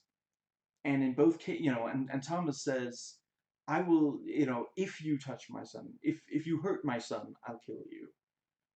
But in that movie, the Joker killed killed him and thus hurt Bruce. So I I thought that was a clever, yeah. And I gotta admit, I should have seen it coming. Honestly, I think I did hear some people suggest it, like via Nerdist video or something. But of course, the movie's gonna end with, one of the very last things we see be that, you know Bruce's parents are shot right in front of him. So the Joker creates Batman, as sometimes is the case in the comics. And some of the comics have Batman inadvertently create the Joker, but in this it is like, yeah, he didn't. Yeah, the Joker escalated things, and he was the one. He went on live TV and he said Thomas Wayne is awful, and yeah, of course, some clowns are gonna go and shoot him. And it's even the Zorro movie, just like in, was that 89 or was it the comics? I forget, but yeah. And yeah, and the thing of, Murray has someone call Arthur to book him, and he sits in a refrigerator. He takes out all the shelves and such and sits in a refrigerator. And I really like how, yeah, I watched this with a friend of mine. He pointed out, he's like feeling, am I real? Is this real? Am I actually being booked for Murray? And we again have this kind of unreliable narrator, and kind of, it's a great little touch, because when he thinks of Murray, he starts to lose connection with reality. We've already seen that. He's got his hand like this, and then he lowers it, and he's got the phone, and then the hand comes up, and there's a lit cigarette. That's essentially impossible. That has to be in his head, you know. And yeah, in his head, that's, he's all smooth. He's got the cigarette, and he's like, yeah. I mean, how could he possibly? So let's say that he had a cigarette out of the, what's it called, the what do you buy it? Cigarettes in? You buy them in a box, pack. Let's say he had a cigarette that wasn't in a pack. How the hell did he manage to light it with only one free hand, and without, he didn't like put it in here and then get the lighter? No, it just, hand comes up, cigarette is already lit, and it's, it has to be in his head. I thought that was a great little, you know and it is like, if you don't pay that much attention, you might not even catch that he doesn't have that. It's not like he goes over and he starts to answer. Maybe he has the phone like that, and then he can like light the cigarette, and then, no, he's got it like this, and clearly his hand, it's not like he had it in his hand when he was on the bed, the lit cigarette. Cigarette. And we have Arkham State Hospital, not Arkham Asylum. And it's all about, oh, these breakers are 30 years old, so they're, and Arthur asks, why are people in here? Are they criminals? And he's like, well, no, not all of them. Some of them are dangerous to themselves or others. And it is this thing of like, it almost does seem like, who the hell are you to say that someone should be locked up against their will? And the immediate thing is, what, did they break the law? Is that it? Because, okay, fair enough, they broke the law, they have to serve a sentence or something. But points out, well, no, not all of them are. And he does say they're a danger to themselves or others. So they are, it's for protection, either their own protection or other people's protection. But it is again, Arthur, yeah, he takes issue with something that normal. He's basically he's saying, so this is insane, but this other thing isn't, basically, kind of. And let's see. Yeah, and he even admits to Brian Tyree Henry, who I think is also appearing in something MCU. Can't wait. Loved him in Widows. And yeah, and he's like, you know what? I kind of let loose a little bit, and I did something, and it doesn't bother me. And he's like, maybe I'm just a clerk. I just handle documents, but maybe you should talk to someone. And he's like, but they cut the funding though. And it's again, it's this thing, and you almost sometimes wish you were like, yeah, don't you think I've tried that? Of course I tried that. It didn't work. Please take my problem seriously. Don't just say, well, you should probably do this. I think I saw, like, there was, you know this, like, a meme, I guess, like an image online where someone was talking about, how they consider, they kind of have suicidal thoughts, but they also intellectually realize they are actually scared of dying, and they don't actually want. And then the other person interrupts and it's like, "Have you tried yoga?" And it's like, "Come on, man, seriously." And yeah, and let's see, it's the yeah, Brian Terry Henry is like, oh yeah, it's like, it says this and this. Did you Did you say you were her son? I actually, I can't hand over the right. You're gonna need her signature, or you can't see these. And he managed to grab and pull through that little slit in the window, and he runs down the hallway, runs downstairs, and he reads. And you know, yeah, he was adopted, and he was abused by one of her boyfriends, and apparently her as well. And let's see, and we have the newspaper clippings, and we see him standing there in the flashback. And yeah, so he was abused, and he repressed it. And yeah, just excuse me. It's again,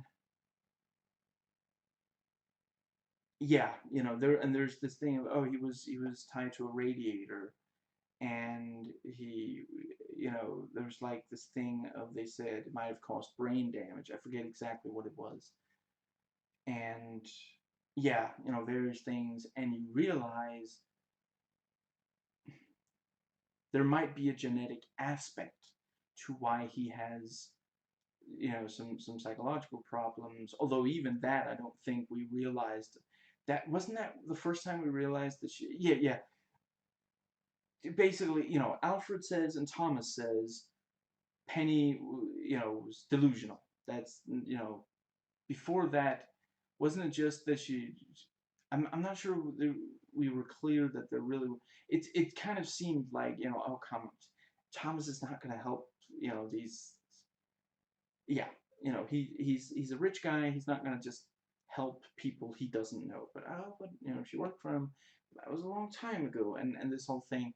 But yeah, there might be a there might be a genetic aspect to his psychological problems that he inherited from her. But it was also that there was abuse. She was abusive, and she let her boyfriends be abusive, and that's why Arthur has the problems that he has.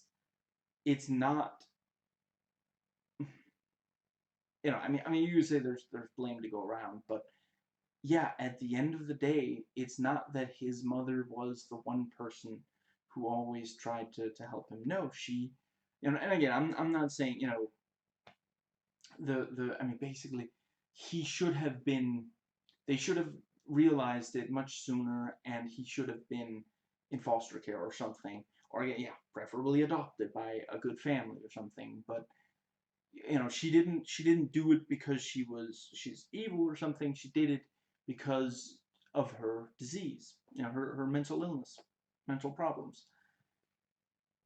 But at the end of the day, that was the one thing, the one person that he thought, she's always been nice to me. She's never abused me. He just forgot, and that's sometimes how it is. Kids repress memories like that because they don't want to think of their parents. When you're a kid, your parents can feel like the only adults you can truly trust. And if you have no adults that you can trust at all, you feel very what's the word,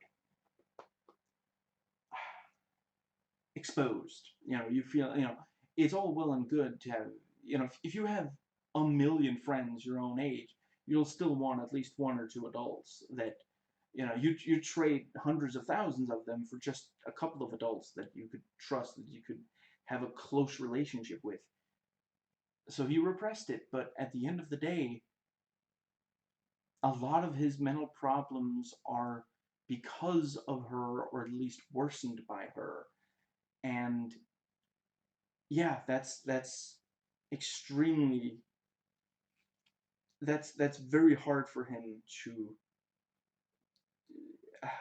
to cope with. And we see him come into the apartment soaking wet, you know, has to explain to Mrs. Peenman why he's got the mask and stuff. And he goes into her, Zazie Beats' apartment, and like immediately, the moment that he actually opens that door, I wasn't 100%. I was fairly certain, but I wasn't 100% certain that they didn't have a relationship. But I was like, oh, dude, don't do that. Don't go into her place without having talked to her. Like, even if she gave you a key, just, clearly she's not, just like give her a couple of minutes to put the kid to bed or something. Knock on the door, something. Don't just do like that. Just, yeah, that's just creepy. And yeah, she comes in and she's like, I'm sorry, you're in the wrong apartment. Please, you have to leave. And she's like, your name is Arthur, right? And she's like, is there something, and he's like, I've had such a bad day or such a bad week, something like that. Is there anyone you can talk to, like maybe your mom? And it's like, just, yeah. And I can't help but think think she wasn't a cop, or you'd be dead, even if you were just eating ice cream. And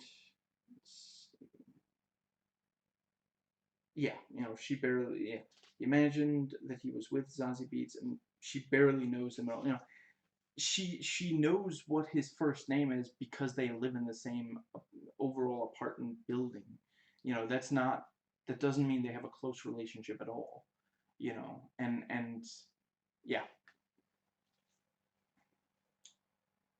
And oh, actually, yeah, yeah, she reminds is your mother home or something like that. Yeah. And yeah, and he mimes blowing his head off, and this time it very clearly upsets her, and it is this thing of like, when we see it the first time, it is kind of like, it does seem, excuse me, it does seem like when he does it, maybe she's not super, like,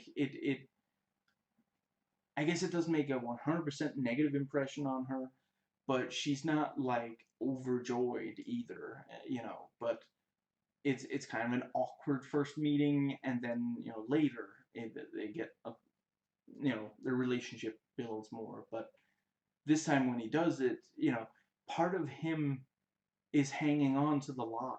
He's hanging on to the delusion that they have a relationship, and he's like referencing, no, but don't you remember how much fun it was when we both, and very powerful score. And yeah, we see that she wasn't there with him at all in those other scenes. And yeah, and he says, I always, hated, yeah, let's see, yeah, he hated her name. And then he said, you always told me that my laughter was a condition, but it's actually, it's who I am, which I guess makes it unconditional. And he said, you've always called me happy. I haven't been happy one day of my life. All of my life, I thought, I always thought my life was a tragedy. But now I realize it's a comedy, and he suffocates her with the pillow and just, yeah. I am really, really glad that this didn't have him go around killing a bunch of random people. He kills 3 Wall Street guys that abuse him. He kills his mother for all the lies and abuse. He kills Randall for, the lies, and let's see, and he kills Murray for mocking him so much. And yeah. And yeah, and he plays back this video of how this other guy walked into the talk show to what's it called? So that he can practice it, and the and the music really, is that the saying, harps on the strings to really show how deranged he is. And he believes he's on the talk show. He's acting. He's no longer pretending. He seems to genuinely believe that he's talking to this other, yeah. And he does the, knock knock, and then, shoot, yeah, shoots like from the under the chin. And then we see he's dyeing his own hair green. He, before he would dye some of it green, and then he'd have a wig.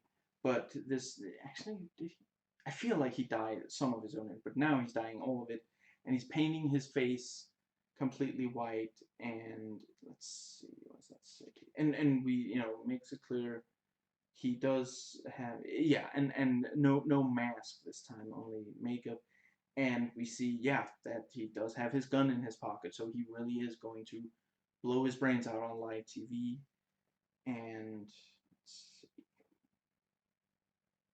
yeah, and the, Gary and Randall come by, and he opens the door, lets them in, and then he locks the door behind them, which, and he's like, my mom died, I'm celebrating. And that's, again, just, it's, yeah, it's not funny, but it is unexpected. He takes what you expect, and he turns it, yeah, and he turned it on its, yeah, I'm sorry, I can't do particularly good of a Heath Ledger impersonator, but yeah, he takes something good and turns it evil. He takes something that's, yeah,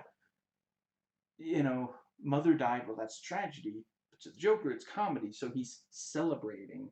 It's not that he can't, it's not like he just needs an excuse to no, just, the I mean, yeah. And don't they also ask, are you going to the riot? Is that what this is about? The protest. Sorry, they call it a protest. It's because there is rioting as part of the, anyway. That is one thing. I do kind of, one of the signs said resist. Sorry, did I earlier say that I like that? I meant that I feel like there's at least one sign like that for, excuse me, actual progressive protesters. And they don't mean let's kill rich people. They mean we have to resist because the powerful are abusing their power. They're not taking it as far, excuse me, as, the clown movement in this film. So it is. I do wish that they, at least they don't go as far as The Dark Knight Rises with the whole Occupy. Yeah. And Randall makes more jokes about Gary and his height. Randall's death is very bloody and brutal, and I understand why some find it excessive. If it wasn't, I mean, it's essentially the only, we don't see that much when that much blood when he's shooting people. It's mostly, but Randall's definitely bloody. I don't think that I don't think there's too much violence. I do understand people. You know, I understand those who do say that, and I definitely understand people who say that it's too dark and depressing and such. But I don't think that there's too much violence and such. And I mean, one thing I would say, ultimately, Randall is not, that's not who we would expect to have such a bloody. I get Murray, but Randall, there wasn't that much of a relationship between Arthur and Randall. Now, and ultimately, Arthur does let Gary go, even agreeing to unlock the slide, which Gary can't reach. And he said, Gary, you're the only one who was ever nice to me. And he's in the full Joker makeup and suit and the powerful music, and he's dancing on the stairs. I would not have expected. I'm glad they didn't do like start with that and then the rest of the movie is flashback or something. I'm really glad they built to that. And I gotta say, even though we saw it in the trailers, I was not let down. When he's in the full Joker garb, when he's walking down the hallway out of his apartment, it works. This is they managed to make it realistic that this is a guy who would put this on and go out like this.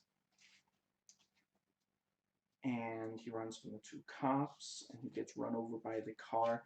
When I watched the trailer, I actually thought he got run over by the car when he was chasing the kids who grabbed the sign.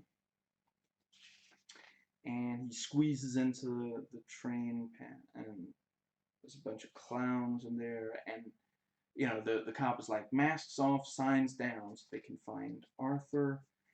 And then this, like, let me think, it's because Arthur is running past, and he like shoves this rich guy on his left side, and he walks further along. And when the rich guy turns around, he thinks that it's the poor guy on the other side who's wearing a clown mask, and they get in a fight. And the clowns actually kill the let's see. Yeah, sorry, yeah. And then the cop gets out the his gun, or yeah, he might have already had his gun out, but yeah, he accidentally kills one of the poor, and the poor guy might have been wearing a clown mask also. And then the rest of and all the clowns attack both cops as sort of, yeah. Excuse me, I guess that some people would say that this is a bit lenient on cops, considering how much violence they do spread in America today. Ultimately, it's not a movie about police brutality, so I don't think it really needed to have that. It is more about how people who have serious problems are just abandoned by society, and that the rich people don't actually listen to the poor people, and they think that they're better than the poor people, and that they should be in charge because they're rich. Yeah, Thomas Wayne, in one of the speeches, he says, I don't think people who have made something of their life should feel bad that other people haven't made something of their life, as if it's an even playing field, as if everyone starts out with the same chance of making something of their life or not. And let's see, Arthur walks away, and he's not upset about the cops. Let's see. Yeah, and he wrote, put on a happy face on the mirror with lipstick. And De Niro is clearly a little, Murray is clearly a little scared by Arthur, and he says, when you bring me in, can you introduce me as Joker? And the assistant, what's that say? Yeah, the assistant says, the crowd's going to go nuts for this guy. And that's the first pad. And the other one, yeah, and we see him readying the gun under the chin. And let's see. Yeah, and I just want to briefly mention, I watched this with a friend of mine, and he pointed out that this is an extremely fragile Joker, and it's the first, you know, live action fragile Joker we've gotten since and including Batman '89. I've never watched the TV show from the '60s. And we talked about how, Arthur just wants connection. He just wants to have some kind of relationship with other people that doesn't have them abusing him. And Murray again mocks Arthur and shows the unflattering clip. And let's see. Yeah, and I'm really glad that I may have already mentioned this, but this way I'll definitely have mentioned it at least once. I'm really glad that Gary and Zazie Beetz did not die, and especially not die at the hands of Arthur. That would have felt mean-spirited. Those scenes did not need that kind of thing. With Gary, it ultimately, yeah, he doesn't, and that's again kind of a Joker thing, like, he might kill you or he might let you go. But yeah, like, Gary was nice to him, and he was the only one. And Zazie Beetz, she doesn't know him, and she doesn't even know that he can't go talk to his mother about, that wouldn't help things.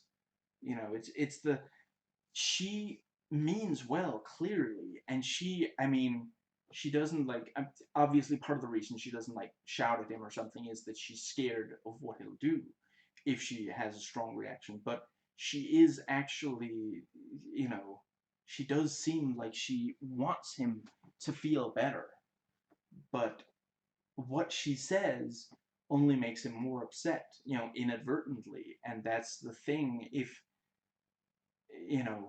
people who try to help you know very little about you and know very little about your situation, they might suggest a solution that would make things worse.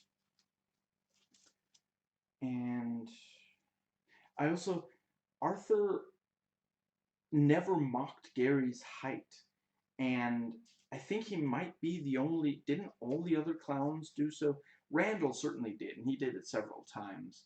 I feel like that clown who was sitting playing makeup also did, and then there was at least one more. And I also kind of like how they're essentially, like, again, taxi driver, you have the other taxi drivers, and here you have the other clowns.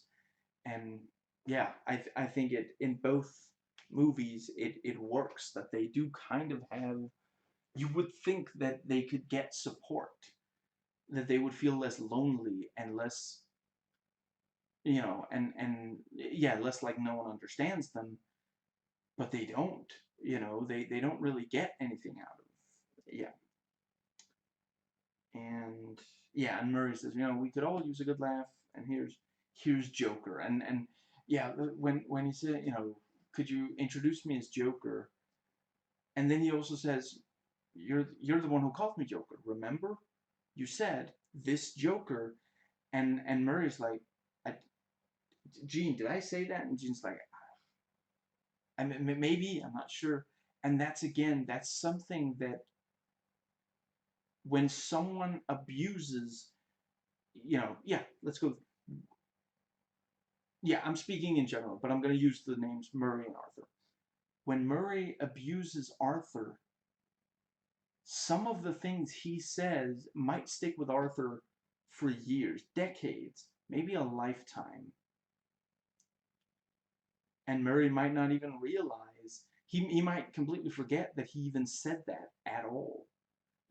And that's, yeah, Arthur is basically like, you made me, here I am. And Murray's like, I don't remember that at all. And that's, that just makes it even more devastating.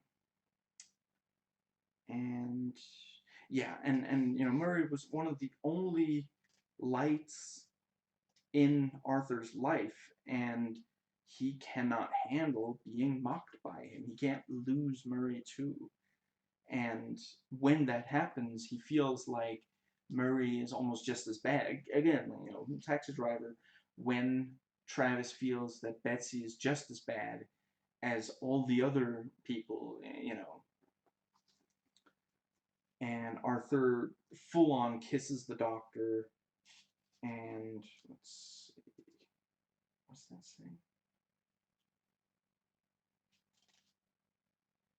Hmm. I wrote something about as if on TV. I don't I don't quite know what that's. And let's see. Yeah, so you know the Arthur, you know, he's on a talk show, and the host is kind of like, okay, what's going on here? And I'm just like, dude, at least he's not wearing sunglasses and chewing bubblegum. And let's see. Yeah, and he, I forget what he says, but he does actually say something like, you know, what was it? I'm sorry, I do not remember what Murray says, but it is something about how, you know, our, yeah, yeah, you know, Arthur says something like, you know, this is exactly how I imagined this would be. And Murray's like, that makes one of us. And, you know, and he's like, so tells a joke. And he reaches down, and you're like, oh, no, no, don't shoot. And he brings up the book. And we haven't seen that book for a while now.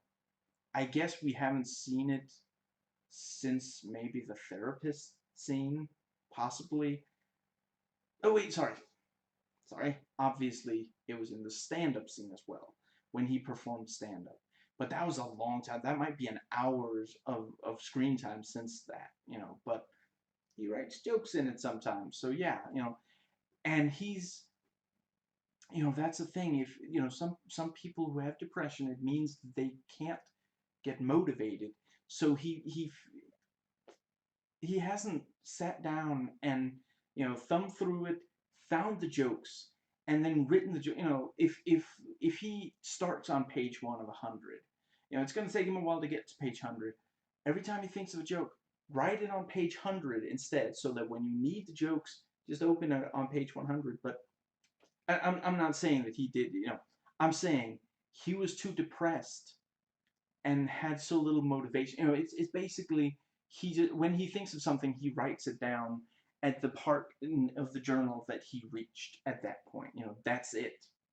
He's not, and that's the, and so he ends up sitting there thumbing, you know, standing or sitting, thumbing through it to find the joke that he wants to tell, and you know, and again, by the time with Murray, if you know, he's already been in that situation at least once, you know, we know that the stand-up thing happened because we saw a clip of it on Murray's show.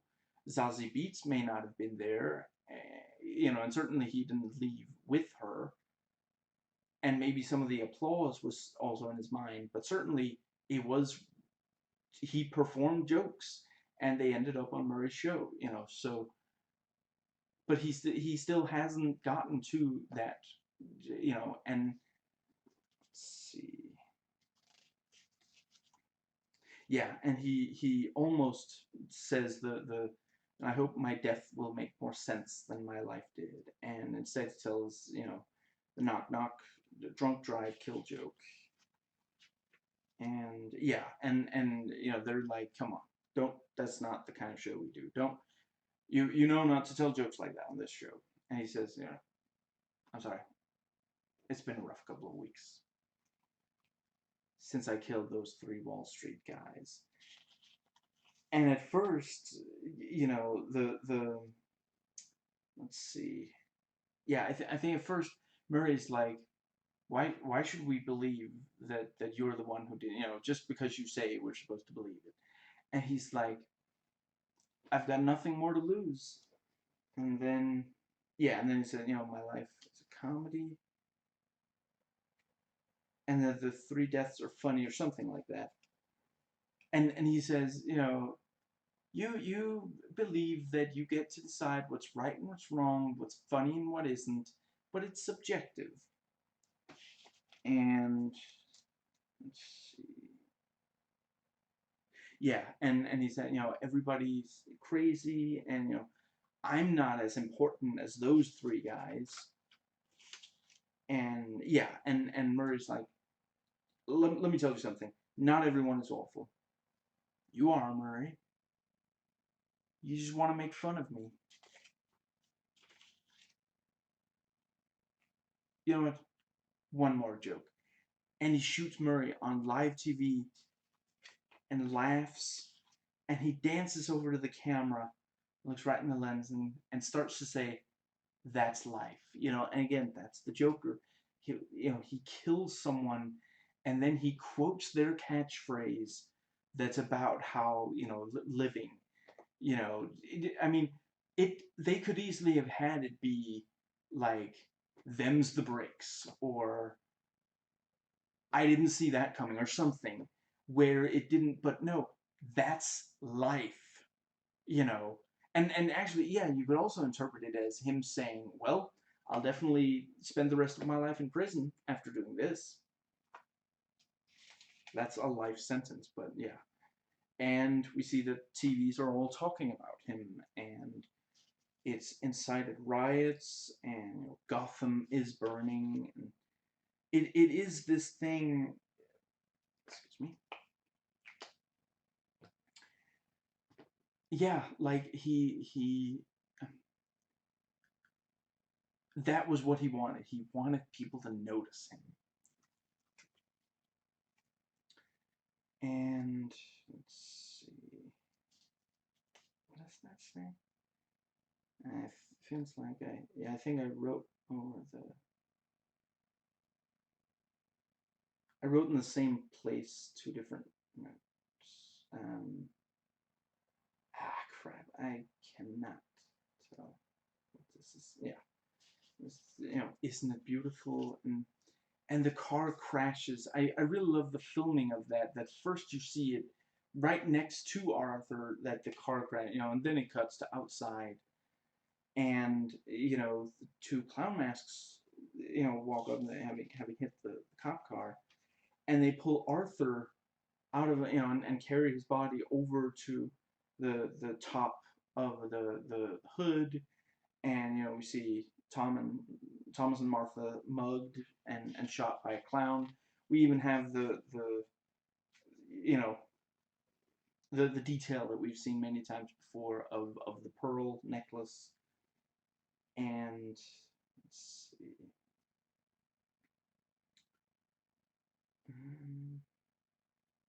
Yeah, so Batman's creation, and that's the thing, he didn't pull the trigger, but he did lead to the creation of Batman. He made things so explosive that that would happen, And let's see, yeah, and Arthur sort of leads the riots, and I really like that Murray tried to reason with Arthur, and I was wondering how the smile was going to, if it was going to be a scar or what, in this one. I really appreciate, he like, oh, I'm my mouth is bleeding, and again, it's the Joker, so he doesn't stop and think, oh God, I might need medical attention. No, he draws a smile with the blood, and he turns to face the rest of the clowns, and they all cheer, and it just, yeah,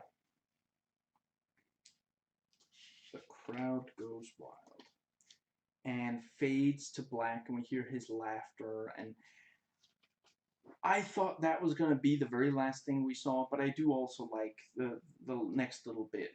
He's in white clothes in a white room and talking to a therapist, and we see, he's got handcuffs on now. He is, he has been committed, and let's see, yeah, and he's like, I just thought of a joke. And she's like, you want to tell it to me? And let's see. Yeah, and there's some, and we have the bloody footprints. So off screen, he murdered her and started leaving. You know, and yeah, actually, I guess that means that maybe part of killing her was stomping her. Maybe he stomped her to death, kicked her, you know, or at the very least stepped in the pool of blood that was left. And then he leaves these bloody footprints as he walks out. And he runs off screen and is chased. And it kind of made me think of like a grotesque Benny Hill kind of thing. And we get the end over the. I really liked the. Let's see. Yeah, the what's it called? Uh, the font for that. And yeah, and the you know, this thing of basically he says his manifesto on live TV, which yeah, you know, that's basically the dream for people who have yeah. Let's see.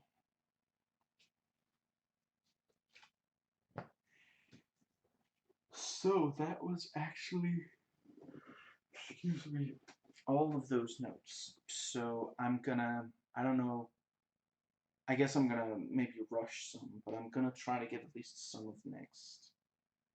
So it is there. Notes taken before watching. Now,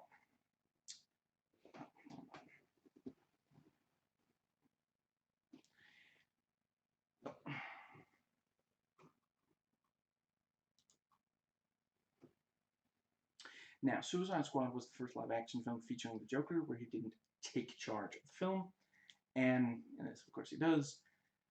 This does help.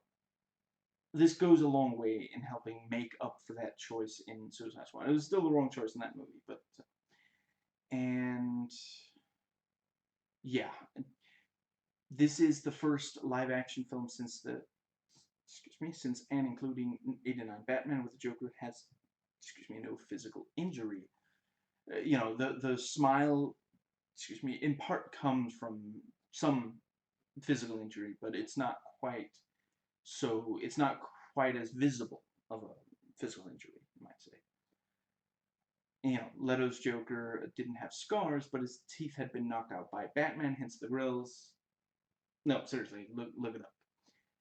Now, in my Dark Knight vlogs, I talk about that Ledger's Joker isn't human. He's played by a human. He's technically and physically a human, but psychologically in his actions, he is not human.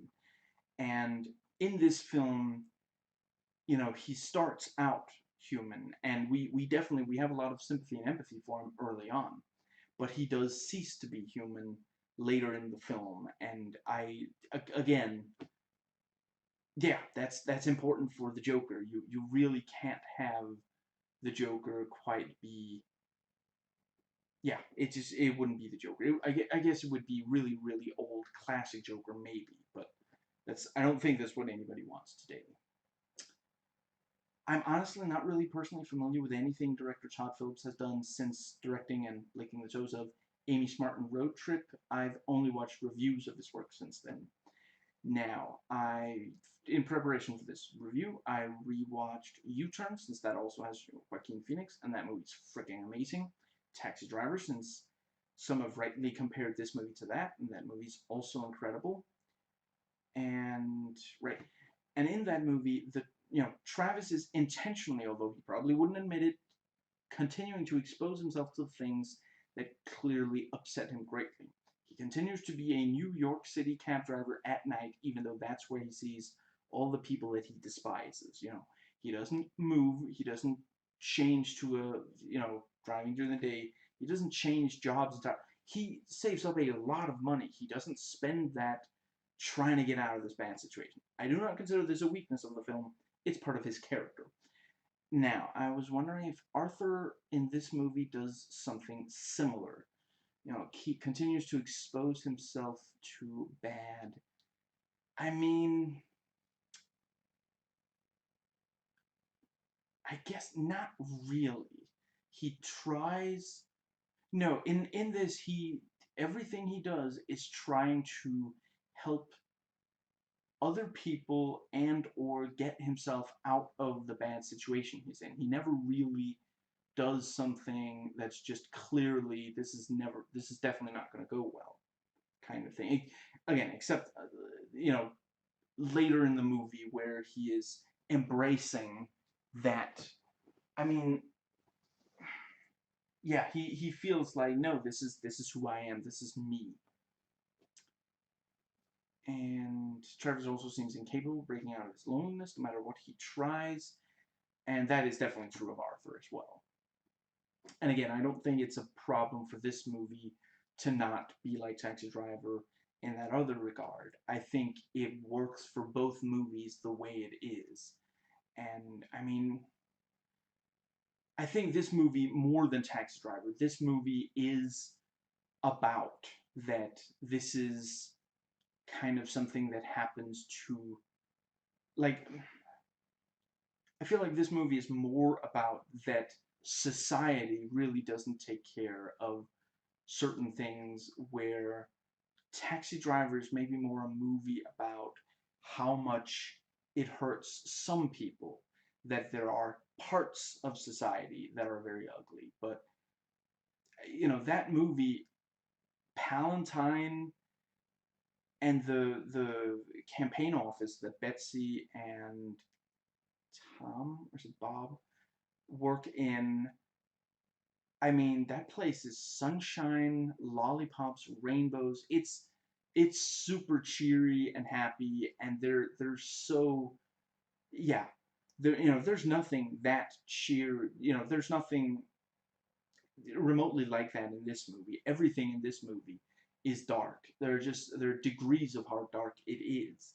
Even the one scene where he seems to really be cheering people up, it is at a children's hospital, and some of these children are bald, which, I mean, that makes me think of certainly that they have cancer or something, and it's chemotherapy, and that's freaking dark, and the one shining light is at least he seems to be cheering them up, but then out the gun comes, and then he gets fired, so, but yeah, Taxi Driver is not really a movie where it's impossible to find bright spots.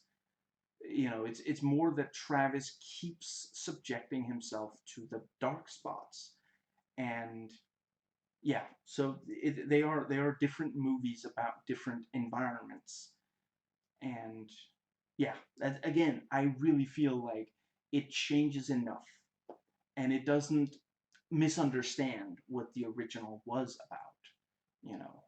Both movies are about people who are stuck in loneliness and being overlooked. No one pays attention. People have sex in the back of Travis's cab. How can you have sex in front of a complete stranger like that? But they don't even think of him as the present. He's, excuse me. The director sits there and tells him, "I'm gonna go shoot my wife with a Magnum handgun." And I'm fully aware that that's gonna, the what's it gonna, yeah, the destructive force of it, what that's gonna do to her, and he doesn't even go up immediately. He just sits there and tells the cab driver what he's gonna do. Now, right, rewatched Gladiator some months ago by now, and the other live-action movies the Joker appears in: Batman '89, The Dark Knight, and Suicide Squad. And Batman Begins and The Dark Knight Rises, since I was already watching The Dark Knight, and yeah, I love all three of those films, even if I'm in the minority of, Batman Begins and The Dark Knight Rises. Now, as with Nolan's other movies, the Dark Knight trilogy, characters, especially the villains, are always turning things against what's expected, and yeah, Joker does that. I've already given examples of it, and it is a very Joker kind of thing to do. Now, Batman 89, the Joker puts on a pair of glasses and says, "You wouldn't hit a guy with glasses, would you?" before being hit. I mean, they do say it shouldn't be glasses that hit the person, it should be a bat, so the movie gets it right. And let's see. Yeah, and I have forgotten, but "put on a happy face" is said by the Joker in 89 Batman as well. And yeah, and this again has, you know, yeah, the things where, for example, the shooting the guy that says that's life and then saying that's life. Very Joker. And I wouldn't say that this Joker's laugh is better than Heath Ledger's, but I do think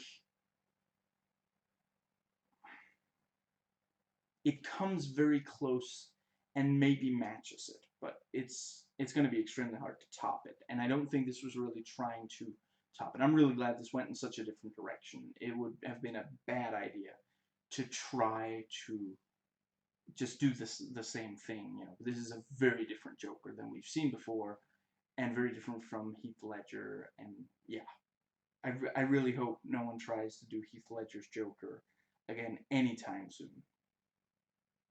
Other than tributes and parodies, but I mean on the silver screen.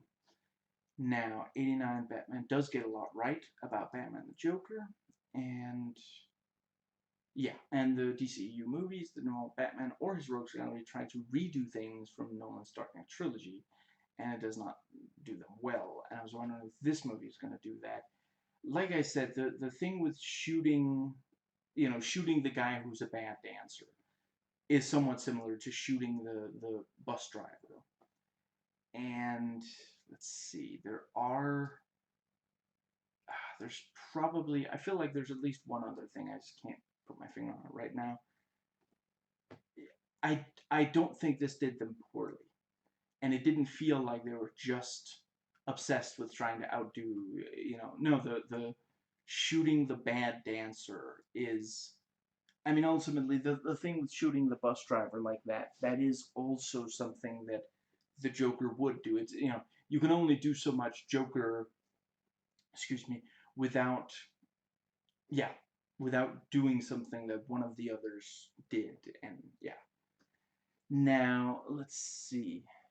Like, to give a quick example, I think it would have been a mistake if this Joker also ended up with, the smile being cuts on his face, for example, or him, or something being thrown in his face that left it, messed up or something. Now, let's see. And yeah, so the first trailer from, like, wow, half a year ago, I completely forgot. Yeah, the my mother always tells me to smile and put on a happy face. And, later in the trailers, he puts on a literal happy face made of plastic. So he turns the expectation upside down. Classic Joker.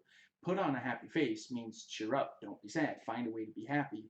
He puts on a fake happy face and commits terrorist actions, reversing the meaning of the saying. He uses that to hide his identity so that he can get away with, and again, ultimately it is only just briefly to hide in the, in the train, but still. And let's see.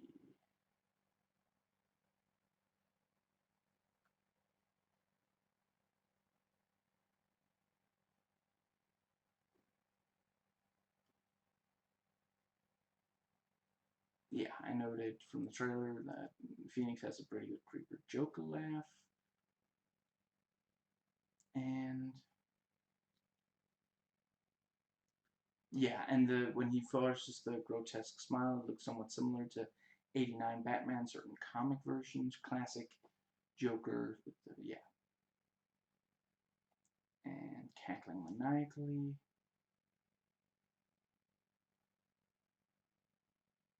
And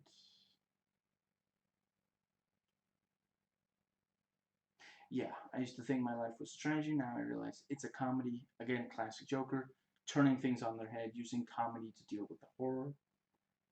And the trailer ends with him in full Joker garb, makeup, purple suit, green hair. Let's see.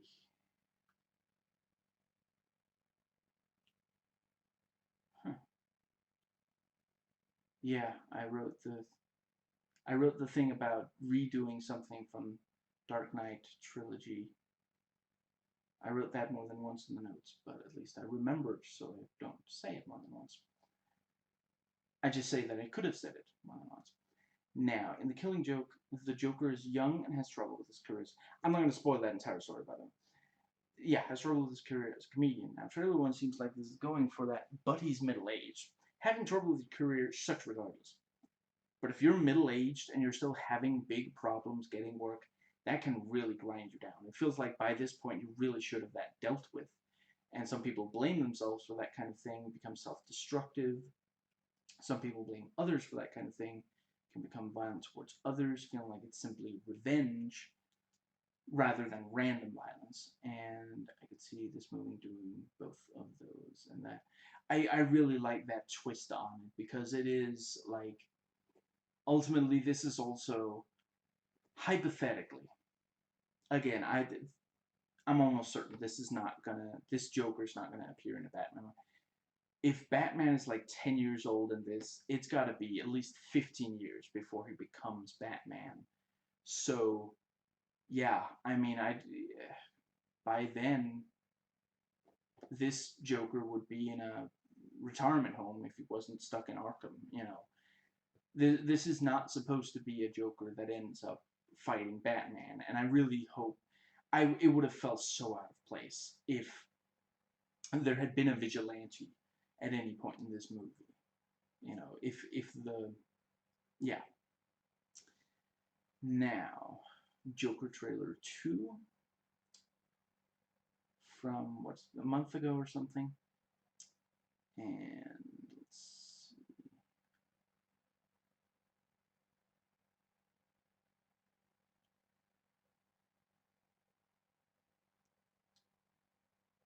And yeah, when I saw it in the trailer, I thought that Arthur on TV as a comedian was him hallucinating.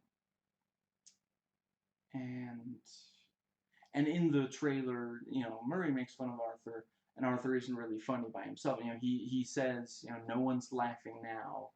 And so, I don't know, it's in the trailer it doesn't play as a funny joke. You know, in the movie it does.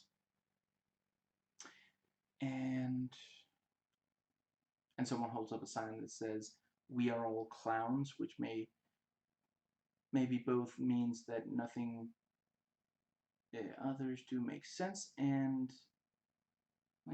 as well as saying the Joker is not alone, everyone is helping him do the awful things he does. And he paints his face white and licks the white brush. I don't know, for some reason that's something that really gets to me in this. You know, when he licks the tip of the, just that. I mean, just, I forget. I probably had my face painted when I was a kid, you know. But there's just, I'm almost certain that the stuff you put on your face tastes horribly. It's not supposed to go in your mouth, you know.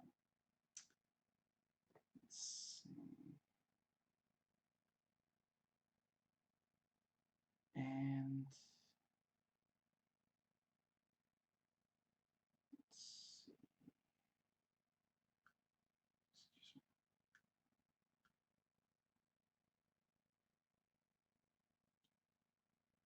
yeah, and the only other thing I have to say about the trailer, I mean, you know, excellent trailer. A lot of abuse of Arthur. Hope it doesn't get teased in the film itself. I don't think it did, but yeah, excellent trailer. I really love both of the trailers for this movie. Now, let's see. I don't think I really have any. Yeah. Just a bunch of videos for this, but I have been talking for 2.5 hours. And it's late, and I don't think yeah. So right. One of the videos talk about that, it's been compared to Clockwork Orange, Natural Born Killers, and American History X. All three of which I rewatched, excuse me, for the umpteenth time fairly recently, and before knowing that it would be, good to compare this to those, vice versa. And let's see. Right now, rewatched the midnight screenings for War Dogs, and Brad Jones said, even Todd Phillips movies I don't like The Hangover, I like how they look. He directs these comedies look like thrillers, the way 80s Oliver Stone movies do. And again, haven't watched, I've watched this, I've watched Road Trip, those are the only two of his, but I would agree that this movie looks amazing. It really, like, if I didn't know and I looked it up, I would do a double take. I would be like, that can't possibly. The guy who directed Road Trip can't be the guy who directed this. But yeah, that was, what, 18 years ago, and he's right there in the movie, licking Amy Smart's toes. And when I see him in interviews talking about this movie, talking about having directed this movie, like his hair is like whiter or grayer, but it's clearly the same guy. 18 years later. And let's see. Nerdist just put up a video called Joaquin Phoenix and director Todd Phillips explains what makes the Joker tick.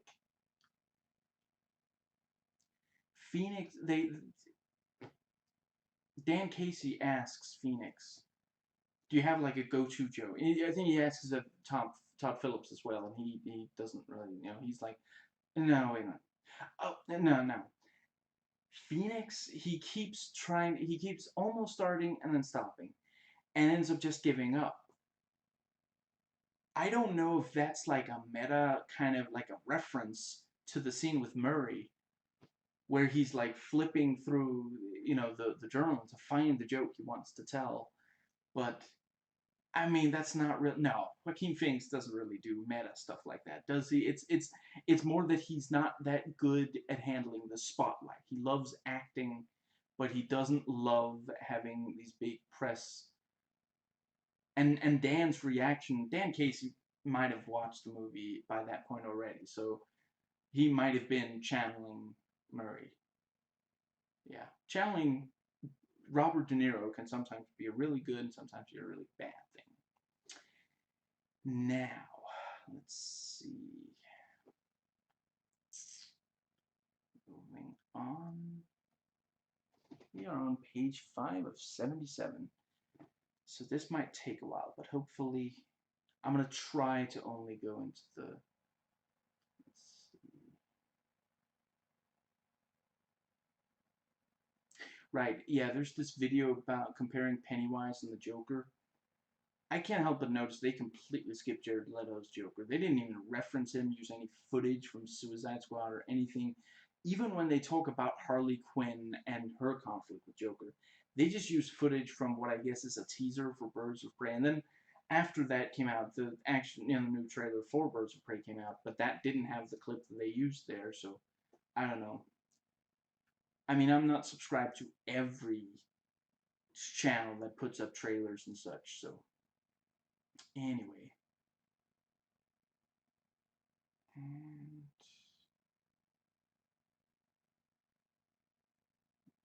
yeah, and some talked about how he lost a lot of weight, he didn't end up quite as gaunt as Christian Bale in The Machinist, but it's still a lot. Now, Batman 89, yeah, the Joker from Batman 89 was attractive before he went into the vat of chemicals, and afterwards is always trying to make others as physically ugly as he is, usually giving them the same grotesque smile and pale skin. Heath Ledger's Joker is obsessed with showing that everybody is as ugly on the inside as he is, that just like him, they will murder others or attempt to do so, at the very least to keep themselves or loved ones alive. And Jared Leto's Joker is obsessed with Harley Quinn, with being with her. And I was wondering what about Joaquin Phoenix's Joker? I guess, let's see, what would be a good way to... He's obsessed with how badly the people who can get away with it treat those who have no choice but to take it, and feeling invisible and feeling like your life has no meaning and such. Now, the music for the Joker in The Dark Knight is amazing, and yeah, I love the music in this as well. I saw someone say that it's like it's too repetitive and it's really, it didn't bother me, and I do tend to be bothered by things like that. And yeah, the Dark Knight trilogy score is not for everyone, and it is like the music for the Joker. It is like it's it's like if someone was constantly like if like it's if you were sitting across from someone and you felt like any minute they're gonna jump up and they're gonna try to strangle me, but you can't leave. You're afraid that if you get up and try to leave, that's when he's gonna attack. That's what the music is. You're constantly at what's it called? Unease, or yeah, constantly disturbed. Now, I guess this is a good place to start going through. Yeah, that's what I'm gonna do. That's what I'm gonna do. Yeah, let me just briefly.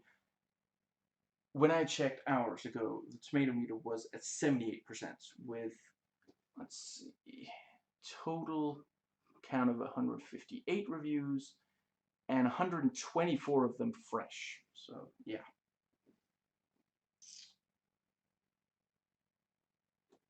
Now, let's see.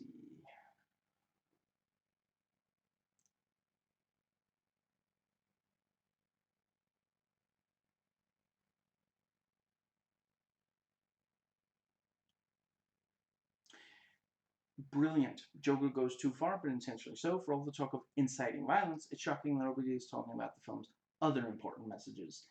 And I have to agree.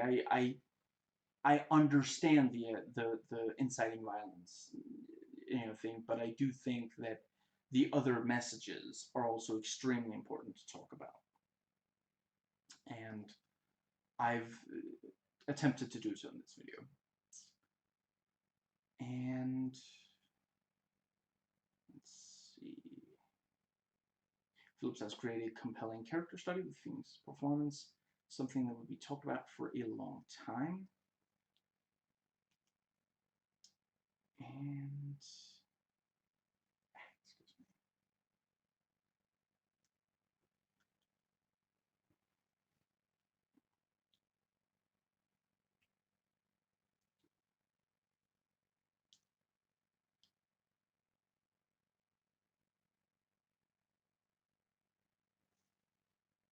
The Joker is deadly serious, bleak but oddly beautiful horror film that evokes the nightmares nihilism of Martin Scorsese's Taxi Driver. And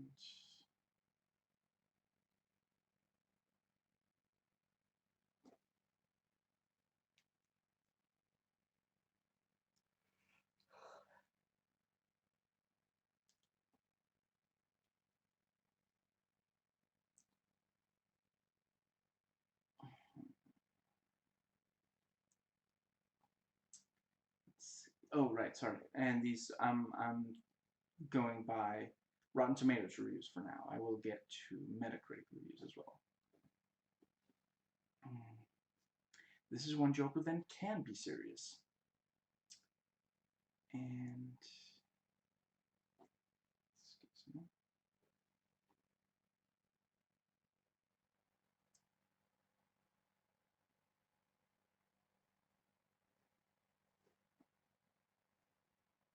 Origin stories are never going to be the same again. I mean, I will say, if you want to watch a Reject Alone, the history of trauma and conflicted relationship with our mother, make the world burn for how they were treated, try Carrie. It's been a long time since I watched that. It's possible that I would think that movie was better than this one from what I remember, that definitely is an excellent movie also. I don't think I would think it's even better than this, though. And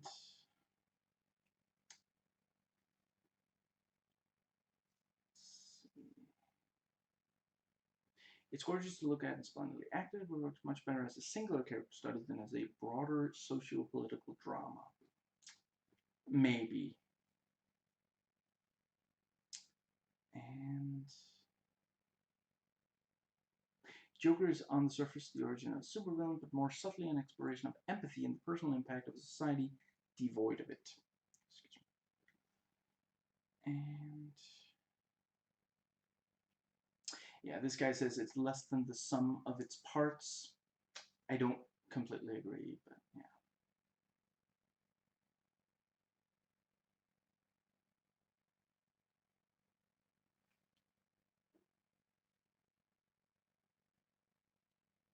Phoenix's Joker, excuse me, fashions everything, all the pain and frustration, into a weapon, the tip of a spear, that can rally others who are feeling the same. And yeah, and this guy says, Joker's intense and unnerving and a radical entry into the superhero genre, but come on, Taxi Driver was 40 years ago. Dude, it was 43 years ago. It's a very good movie, and it features a blood-curdling performance from Joaquin Phoenix in the most frightening portrayal of a violent maniac in decades.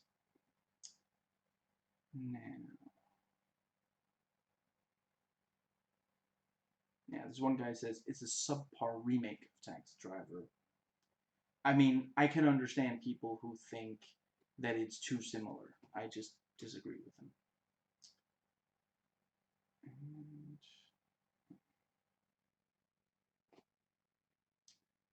And this one, one guy says, joyless film with the wit and emotional intelligence of a school shooter manifesto. And I disagree, but I see where he's coming from.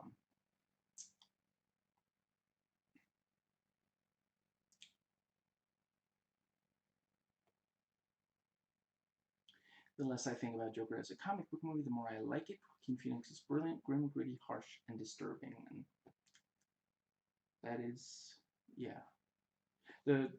My friend that I watched with said that if you go into it not focused on the comic book thing, you might find it a little too long, and it's especially compelling to him and I because we know the Joker from other stuff, so or other versions of the Joker.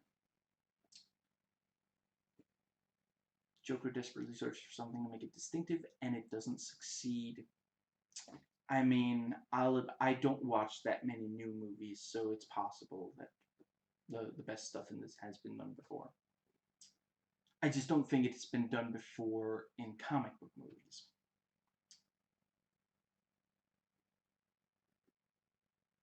Joker is about a lunatic gaining infamy, sure, but this film is really about a movement. It's about what happens to people who fall through the cracks. And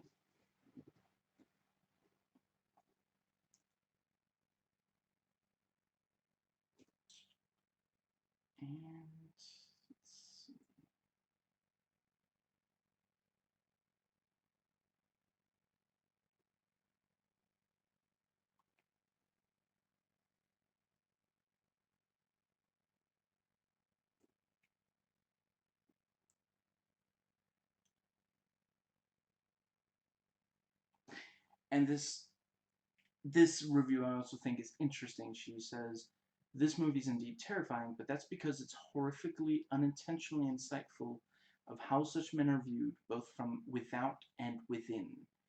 And yeah, I do think it's a discussion that needs to be had.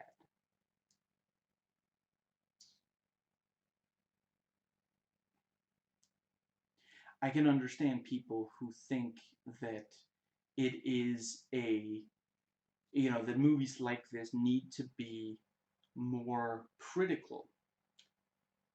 Certainly it is a movie that over the course of it, we do have a lot of sympathy and empathy for Arthur.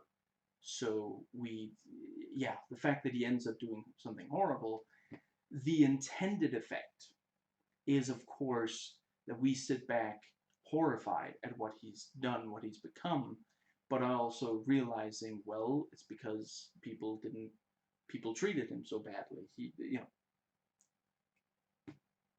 Yeah. To briefly quote Suicide Squad, they treated him like a monster, so he became a monster.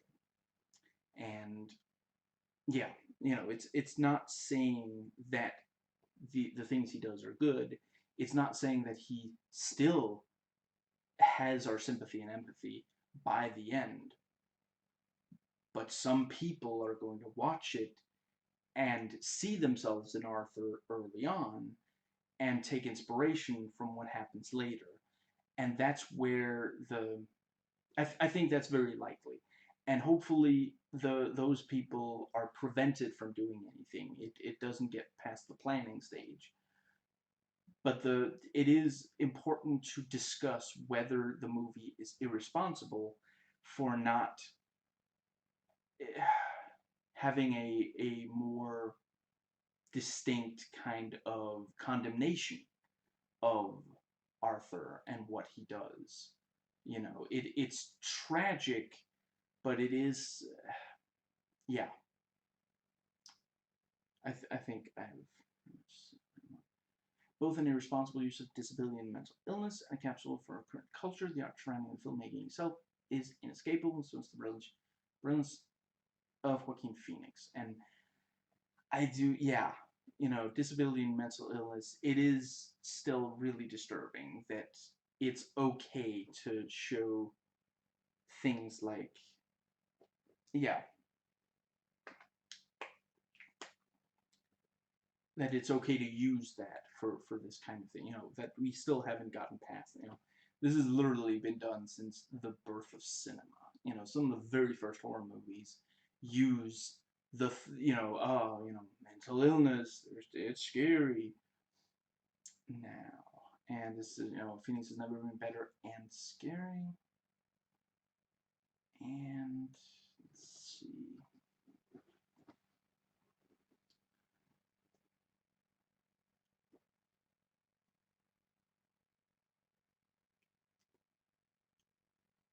The movie isn't badly made or even ugly to look at, but there's a mean, smug little heart at the center of it that at best irresponsibly frames a familiar male power fantasy as a revolutionary act. And, this female reviewer, I have to, I see where she's coming from, at the very least. And this is why we need to have a lot of different reviewers, because different people saw different things in it. And I do think that it's incredibly important that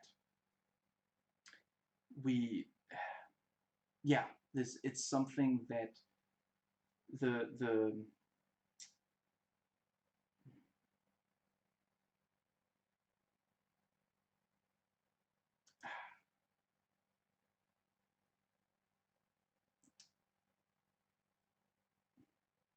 yeah, whether or not it is, yeah.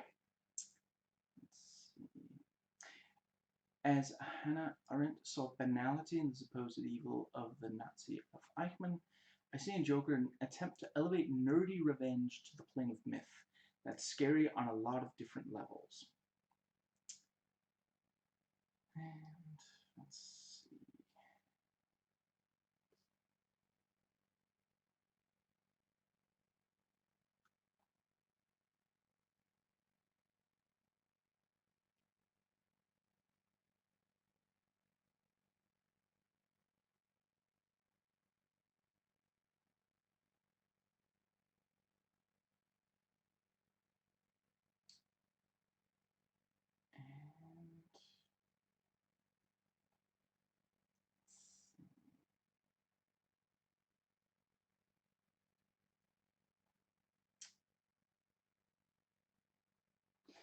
And here's someone says, yeah, she says, Joker isn't a traditional comic book movie and presents villains sympathetically in a cringeworthy way. I disagree, but again, important to have this discussion.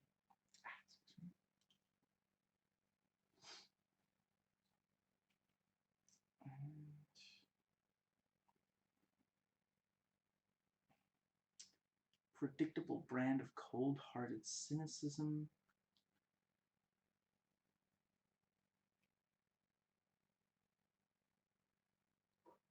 Feels too volatile and frankly too scary to separate from the very real violence committed by young men like Joaquin Phoenix's Arthur Fleck in America almost every day.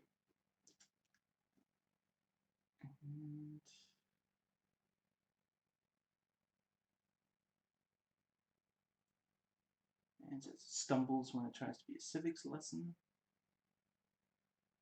And right, briefly, some have said, this is a lot like The King of Comedy. I haven't watched that one. I would like to. Let's see.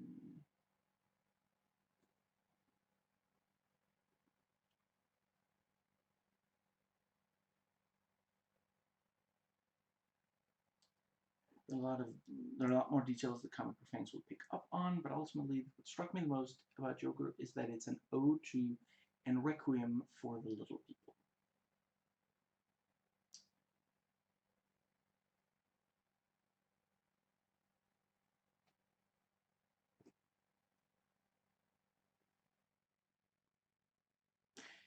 Joker is a thunderously powerful character study of a man with mental illness and ferocious indictment of a society that doesn't treat the mentally ill with the same compassion it shows to, say, cancer sufferers. I think that's an excellent point.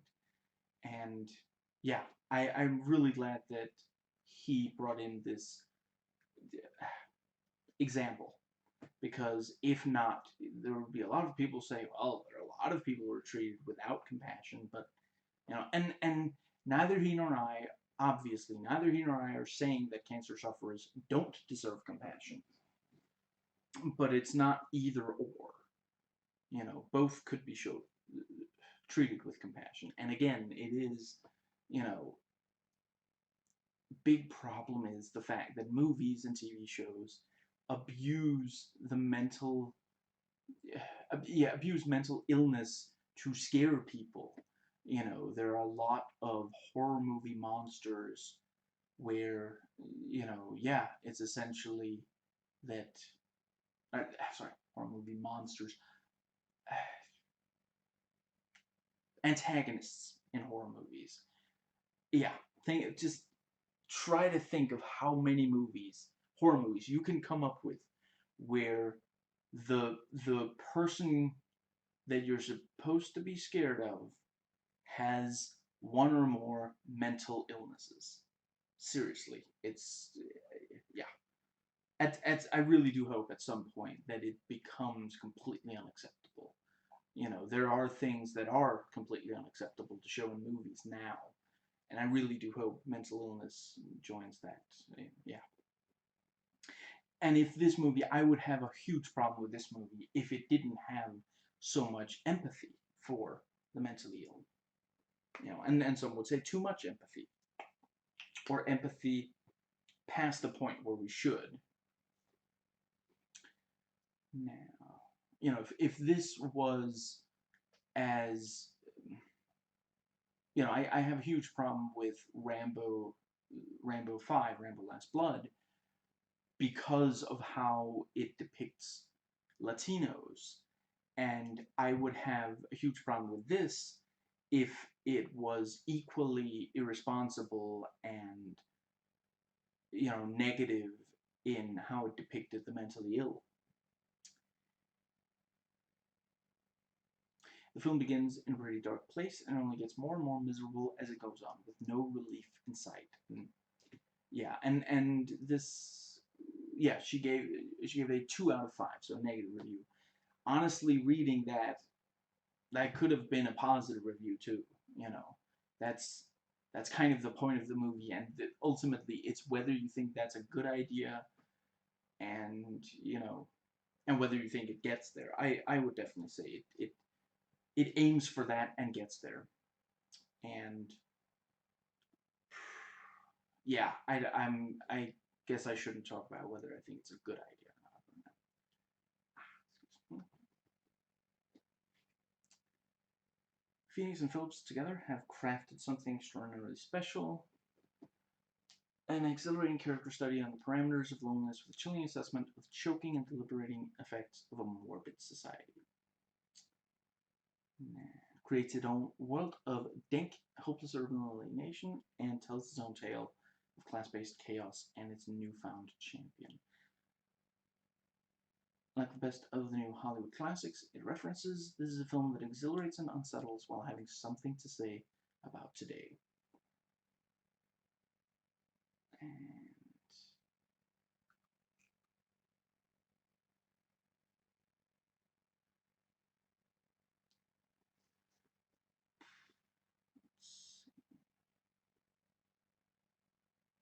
yeah, let me just, yeah. If you strip the Joker and its nearly 80-year history as a cultural icon out of this film, as well as all the 1970s movie homages, there's not a whole lot left except for Phoenix's performance, and it's the kind of turn that's destined to be divisive. I mean, I guess. I just don't think.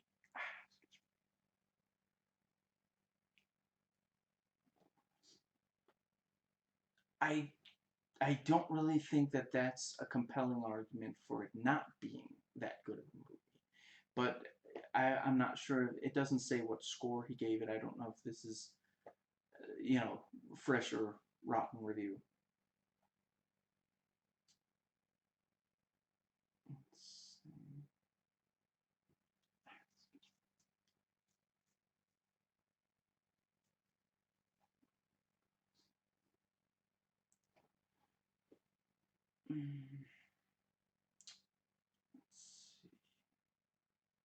What do you get when you take a poor, mentally unstable loner and you treat him like trash? The answer given in Todd Phillips' Genius New features Batman's arch nemesis, the Joker.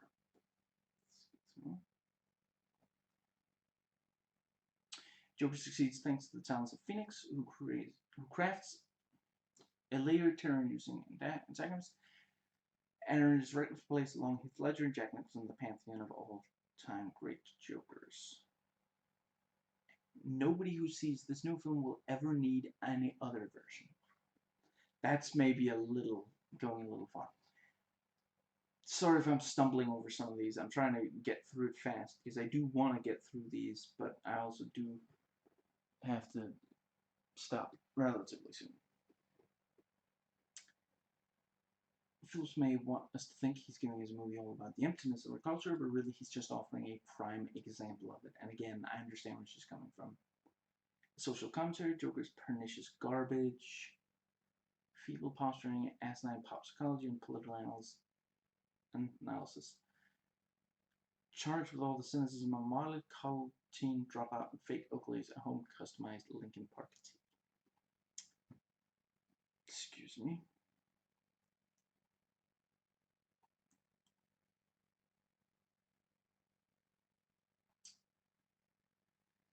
And let's see.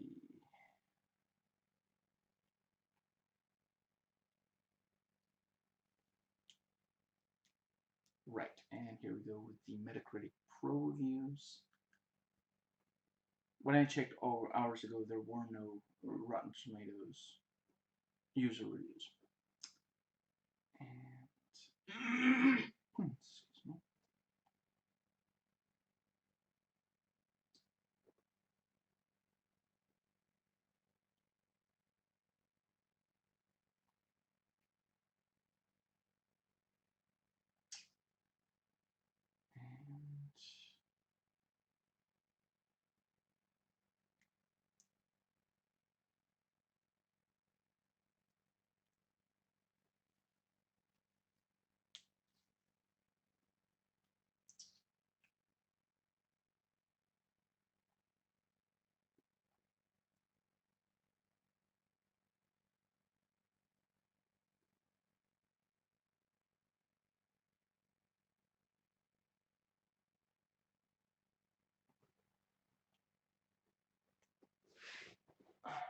Excuse me. Okay. 132 out of 193. Excuse me.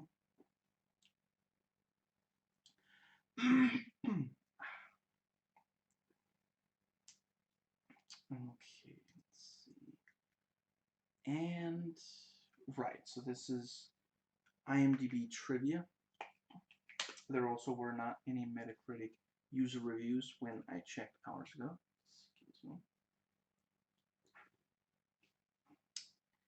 Let's see. Right.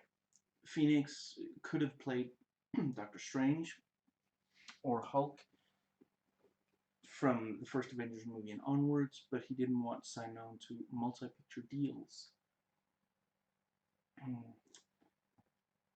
I gotta admit, I do like Cumberbatch and Ruffalo better in those roles than I think I would. Yeah. Let's see.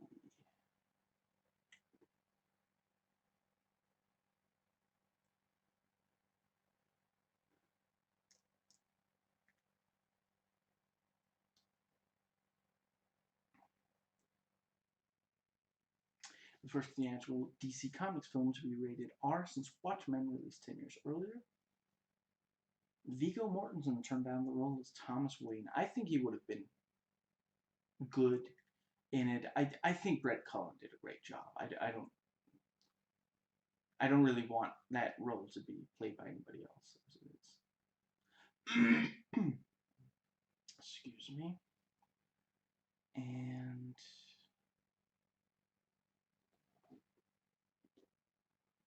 it's weird how some of these trivia says, oh, he based the laugh on people who can't, who laugh, with it out of their control. Not all of that points out, no, that's the idea. The character in the movie has that condition.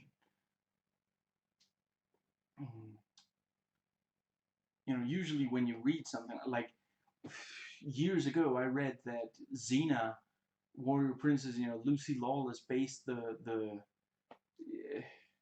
I'm sorry, I don't remember, but I'm not gonna embarrass everyone involved by imitating it, but the thing she does with the vocalizing, I guess you might call it, she based that on like Muslim women.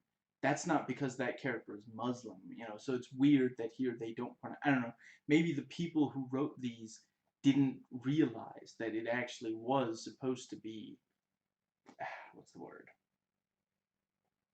Yeah, that he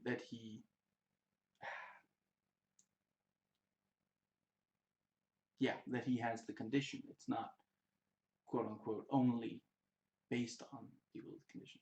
This is the first live-action Batman-related film to be given a certified R rating. Now, it's the first theatrical live-action Batman spin-off since Catwoman. Slightly better movie than that massive turd.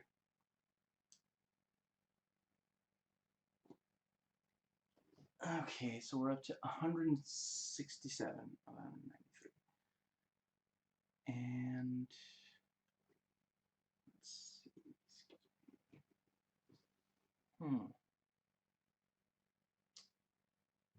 And I guess, excuse me. Joaquin Phoenix is dating Rooney Mara in real life, who was among the actresses considered to play the Joker's girlfriend, Harley Quinn, in Suicide Squad. So that's, yeah. I gotta admit, I love Margot Robbie, and Birds of Prey looks like a ton of fun. I'm really glad that we're getting more Harley Quinn this soon, and it looks like a much better movie than Suicide Squad. But then Suicide Squad did look like a good movie in the trailers, and it could have been a lot better as a movie. It didn't have to be as bad. I enjoy it, but it's not a good movie. If you need, if you need someone to really outline the problems, Renegade Cut and Dan Olson do a great job of doing so. Excuse me.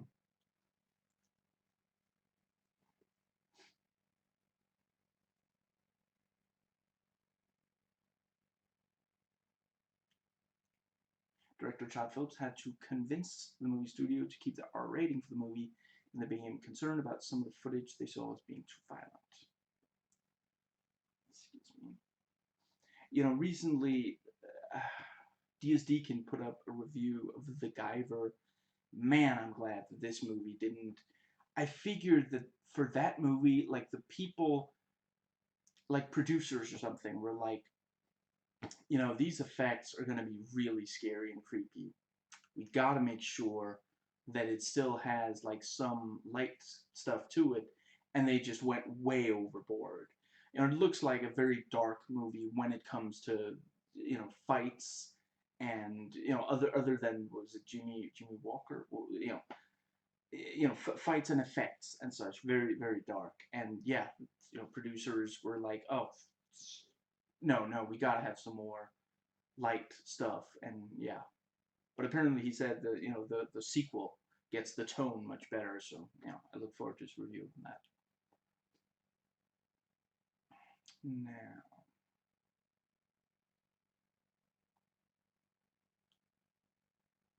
let's see. Originally, Leonardo DiCaprio was considered as the Joker, and honestly, now that, you know, having seen his work with Quentin Tarantino, I mean, his work, the rest of his work, I wouldn't say, I wouldn't think that he could play a good Joker, but Tarantino has brought things out in him that I never thought was there. So, yeah, I could see that with the right director. And I don't know if Phillips is the, you know, I feel like this is much more a role that Phoenix, it makes a lot of sense for than, yeah. And Phillips and others found the origin, yeah, excuse me, the thing of the origin story of falling into acid too unbelievable. Now, excuse me. Now, right, and some comparison to Requiem for a Dream, which I last watched in preparation for when Mother came out in theaters. Now, let's see. Yeah, that's those are all of them. I completely forgot to note when I went from that section to that section. I guess, yeah, there's certainly nothing I can do about it at this point. Anyway, not right this. I guess it's possible I'll look at playback, but I'm not. Anyway, yeah, I really love this movie, and it was at at least as good as, I had very high expectations, and this surpassed them. So yeah, and I gotta say, I really don't. I look forward to seeing Batman and the Joker in the same movie, but I don't want it to be this Joker. I don't want this Joker and like fisticuffs or batarangs in the same movie. I really don't. I and I really don't think that this was ever, you know, you would have to completely change the tone, and it's just not. Yeah, but I believe I've said everything that I had to say. So, I hope you enjoyed watching, as I enjoyed watching and recording. I'll catch you next time.